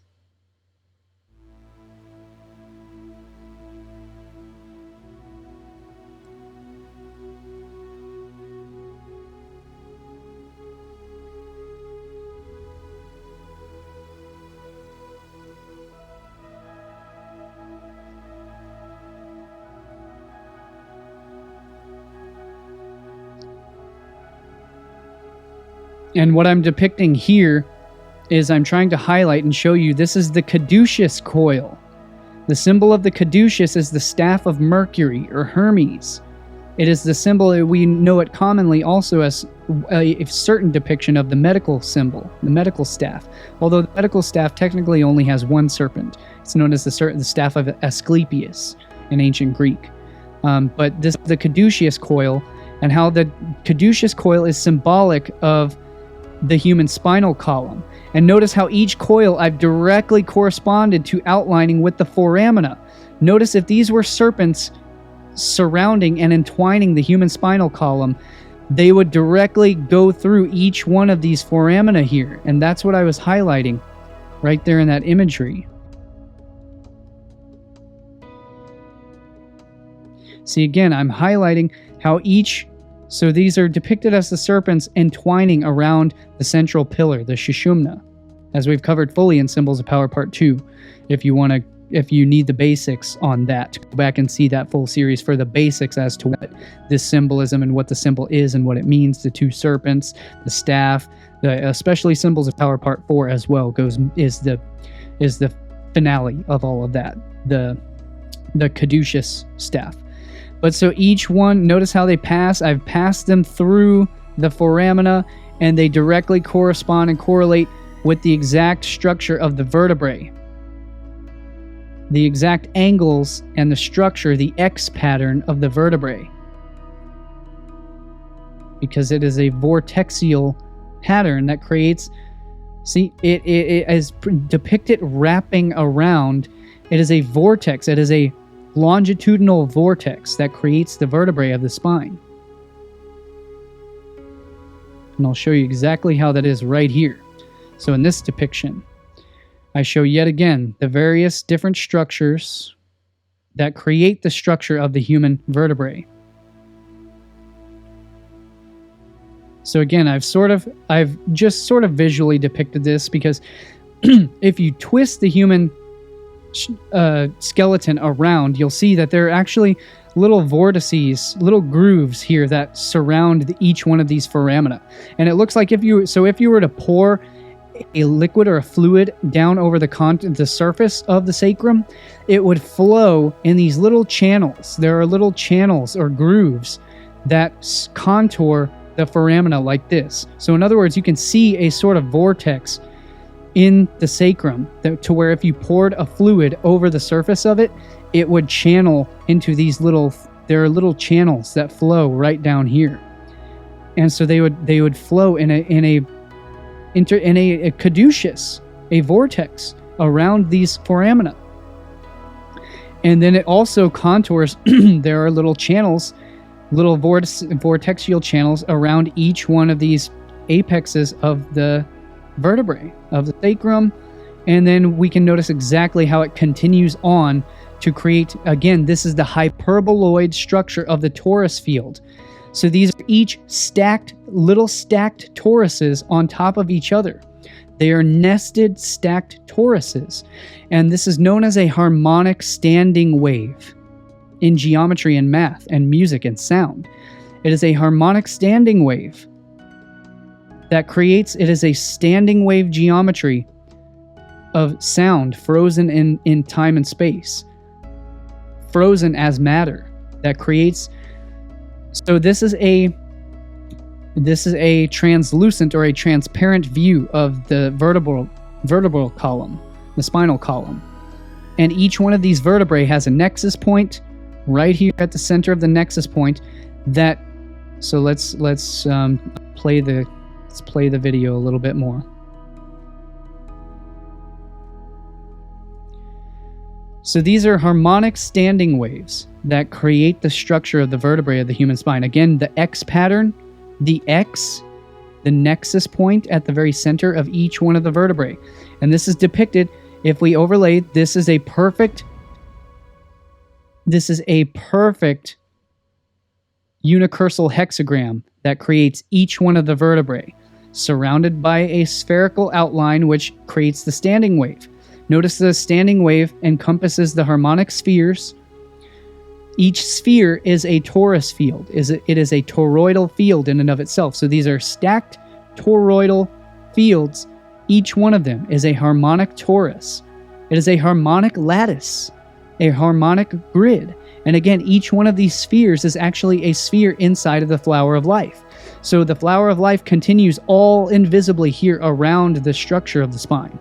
We're only seeing the visible structure that creates the human spine. So notice the hyperboloid hexagram, unicursal hexagram to be exact, perfect harmonic standing wave. Here are the depictions of the exact outline of each vertebrae, exactly outlined to fit the hyperboloid core of the torus.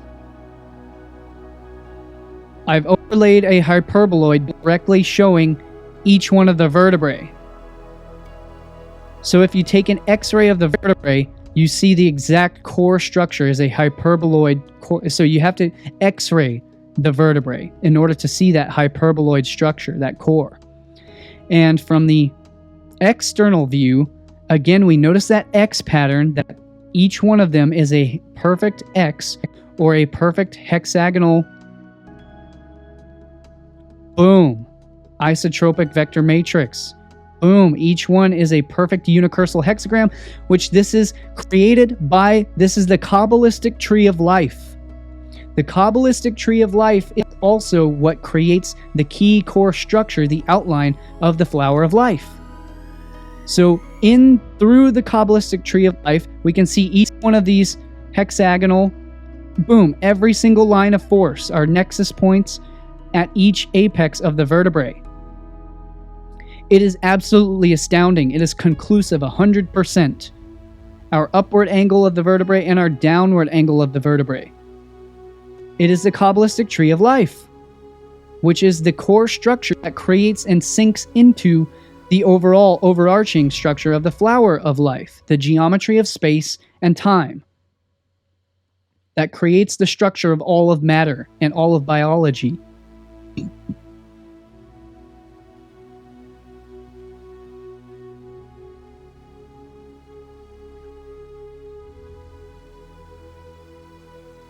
It is there. It is 100%. It is conclusive.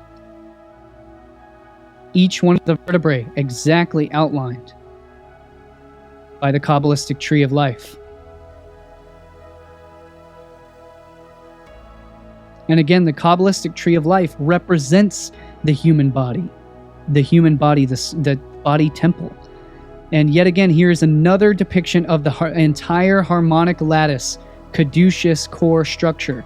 Notice how on a larger fractal octave, the entire human skeletal structure, notice the structure from the sacrum surrounding the rounded edges of the hips of the pelvis, directly sinking to the lower angle of the rib cage. Again, notice from the sacrum rounding along the hip joints here, the femur joining the hips, directly contouring the edge of the pelvis, contouring the lower edges of the rib cage, connecting with the spine.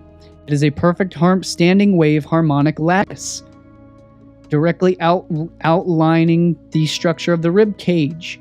It is an intersecting fractal harmonic lattice.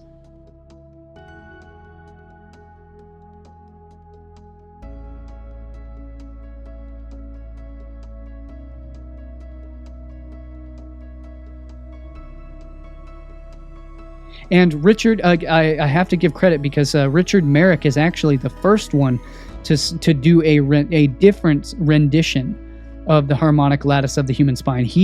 And I've shown that in my other videos, the Symbols of Power, Perfect Fifth Element. I showed Richard Merrick is sort of the one who paved the way for this first. But this is my own iteration of it. Mine is different than his is. He uses different depictions, although he did outline the human spine and human vertebrae as a harmonic lattice.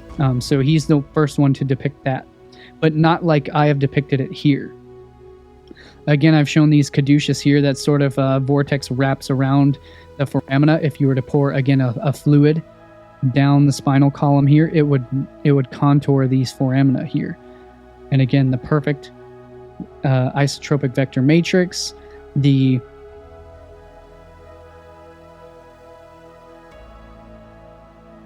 unicursal hexagram, the toroidal dynamics of each vertebrae, the hyperboloid core structure of each vertebrae. And so notice, again, each point of reference corresponds here. So notice that the exit points, the anchor points of each nervous ganglia. The anchor points of each nervous ganglia also directly contours this harmonic standing wave. See, notice how the nervous ganglia extend out from the central spinal canal. Coming through those holes are the foramina in the vertebrae. Each nervous ganglia, each nerve fiber exactly corresponds that hyperboloid torso standing wave harmonic structure. So the outline of the harmonic standing wave, that is what's depicted by our red and blue lines here. Or in other words, our Ida and Pingala Kundalini serpents in Hindu theology, I guess you could call it, religion. So notice our blue harmonic standing wave, it directly corresponds to the outline of the human vertebrae. And our red also directly corresponds with the outer nervous ganglia, directly outlining. So the red goes on the outside that doesn't actually meet the core structure of the vertebrae, but it outlines the core structure of the nervous ganglia. And then the nervous ganglia here on the blue, and then the nervous ganglia here on the red, and then the nervous ganglia here on the blue outline. It is all here. Every single aspect follows this pattern.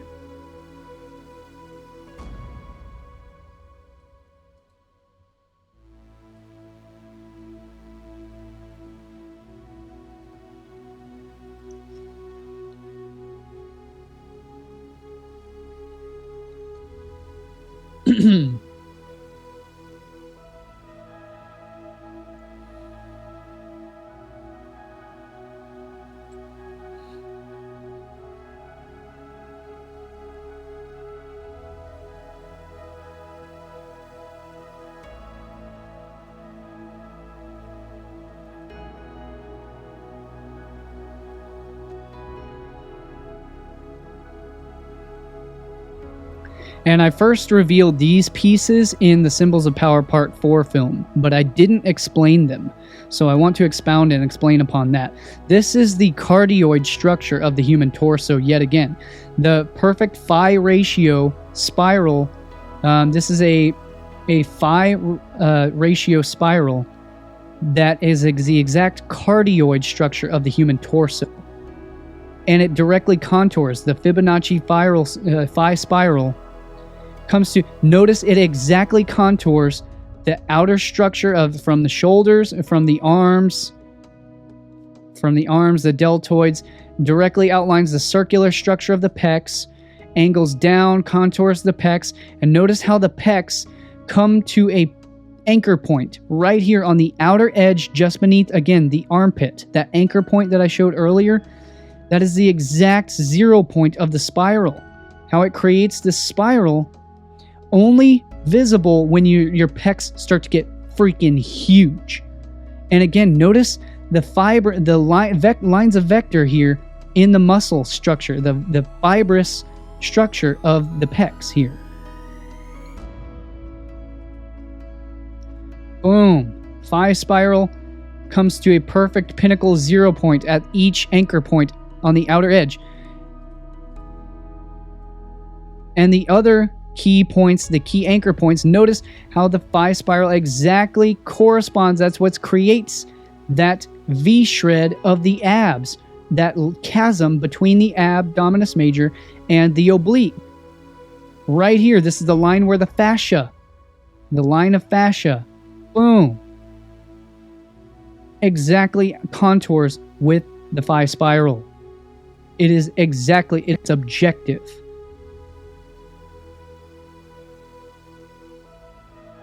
And of course, obviously these, I did have to, again, to be perfectly intellectually honest with my process, I did have to distort these spirals, of course, to fit.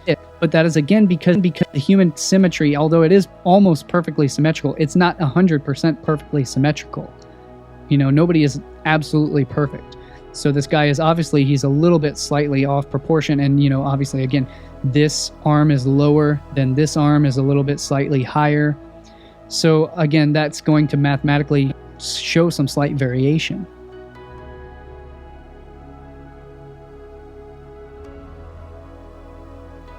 This is the exact same phi spiral as the scorpion's tail. Directly corresponds to the scorpion's tail. Again, creates literally the outline. See here, you can notice again these anchor points. The spiral spirals around, boom, closes just like the fingers of the fist. Right here at the edge of the pecs.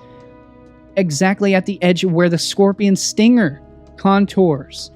So the scorpion's tail exactly follows this phi spiral as well. Boom, anchors with the human pec as well. It is a universal pattern of biology. Exactly where the fingers hook into a phi spiral at the 0 point. Boom, hooks into exactly here. So if you have the fingers hooking right here, there's the fingers hooking right here at the pecs. Boom, is a perfect phi. And again, notice the striations of the pec muscle fibers. Notice that rounded striation effect. We'll get to that here in a little bit, in a minute.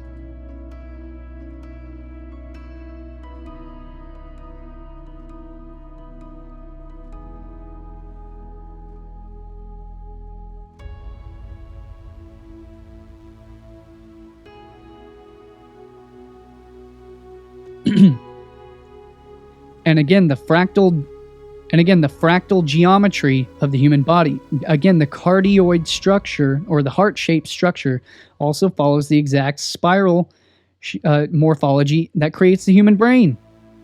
Again, each one of these, again, the angles follow the exact what are the central white matter or the gray matter of the brain, the dense. These are the dense fibers. This is known as the corona radiata fibers. Right here, that creates the angular central structure of the geometry of the brain. And then again, the spiral comes around on each lobe, contouring each lobe of the brain, hooks up and yet again hooks around, just like we just saw in the pecs and in the hook of your fist. If you close your fingers into a fist, You'll see the hooks at the center of the spiral here as well.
So yet again, we have a side-by-side comparison of the cardioid structure inverted in the human brain, and then the cardioid structure of the human torso, the torus field, the implosion. The torus implodes here and it explodes out through the bottom. Implodes through the top, explodes through the bottom. Implodes through the top, explodes through the bottom. Following the pathway of human ingestion, you implode or intake at the mouth, travels down and explodes out the rectum or out the anus. So it follows the exact same toroidal pattern. Inflow and outflow, inward and outward.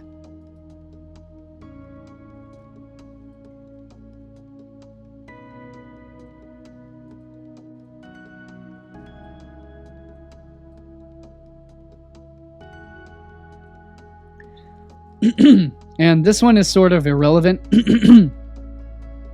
Oh, I skipped over this one here.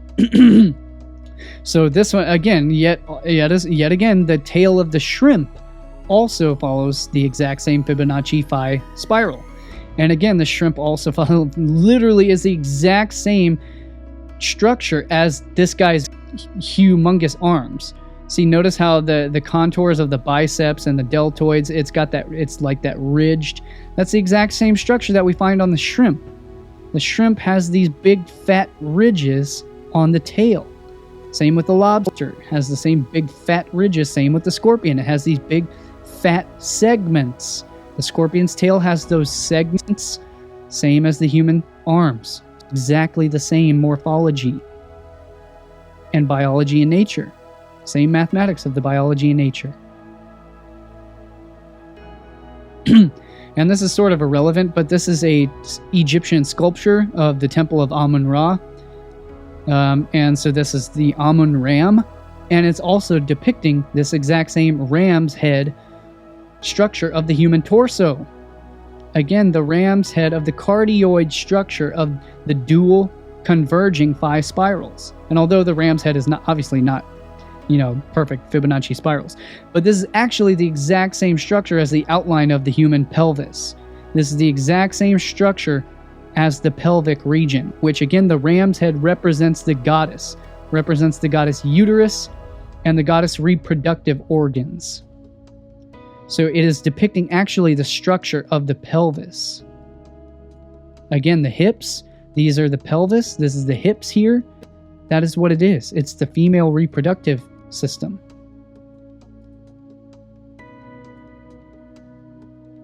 And our final piece in conclusion here, our final piece is, again, notice the striations of the human muscle fibers of the pecs. It is the exact same structure created by by a dipole, which is basically a bar magnet. So this is the structure of a bar magnet right here. This is a magnet. You have your north pole and your south pole. And when you get a magnetic field depicted by iron filings or shavings, this is what you see. You see the structure of the magnetic field. So this is literally a magnetic field. It is a dipole that creates the human pectoralis muscles. That's what creates this striation of the pectoralis muscles. Again, notice the structure of the lines of force of the magnetic field. That's what we find in the telophase of cellular meiosis as well, in the division of cells in biology. It is all magnetism.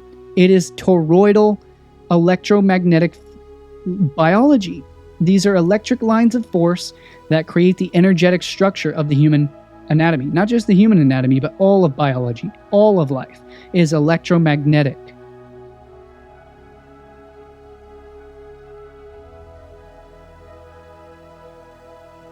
And again, notice our plane of inertia.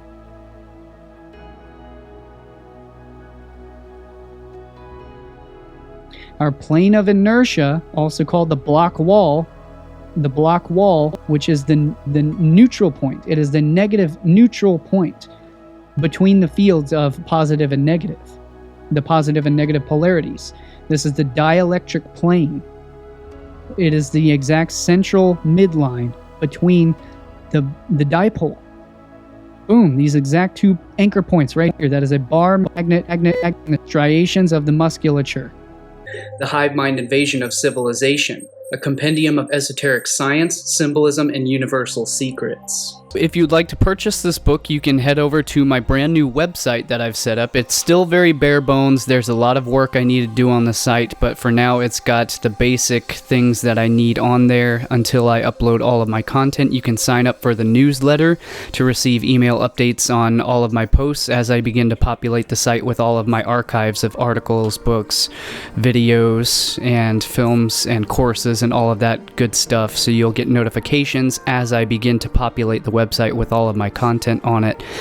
So that's a good reason to sign up right now, even though there's no content on it yet. But you can pick up my books there. I've got my Hive Mind book. I've also got a couple other titles that I've released which are just study aids. They are journals such as Divine Manifestations, a dream journal to log your dream and awakening experiences and to highlight any insights or intuitions that may come to you along your process of growth and exploration of all of this content. I've got a food journal to log your nutritional progress and to log your health and fitness progress as well.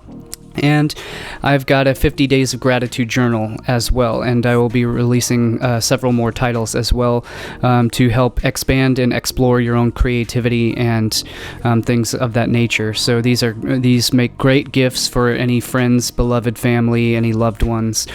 So these are great gifts that you can pick up and also support Lifting the Veil and the work that I do in the process. So feel free and head on over to my brand new website, liftingtheveil.tv. And I will see all of you there. All right, have a great day. Thank you. My name is Cullen Smith. This is Lifting the Veil. You can find all of my full books, presentations, videos, films, articles, posts at subscribestar.com/liftingtheveil. Patreon has suspended this work and my account and income stream for this content. So if you are a supporting patron, then please, I ask you to move your support over to subscribestar.com/liftingtheveil. And I have just established a completely free, uncensored, totally free speech social media platform that replaces Facebook, Twitter, YouTube, every other platform all in one on liftingtheveil.locals.com. You can download the Locals app and you can join our group and have totally free speech and totally uncensored, unrestricted content access. And there is also a ton of exclusive content, and I will leave the cited reference links in the description down below. So you can check that out for all of my full content, and I will see you guys in the next video. I rely solely on word of mouth, and the recommended algorithms are not recommending any of my videos or films anymore. My channel has literally been completely restricted, so I rely on your help by sharing my work around if you appreciate it, and leave me your comments. I definitely want to know what you have to share and what you have to think about all of this stuff, and I will see you in the next video.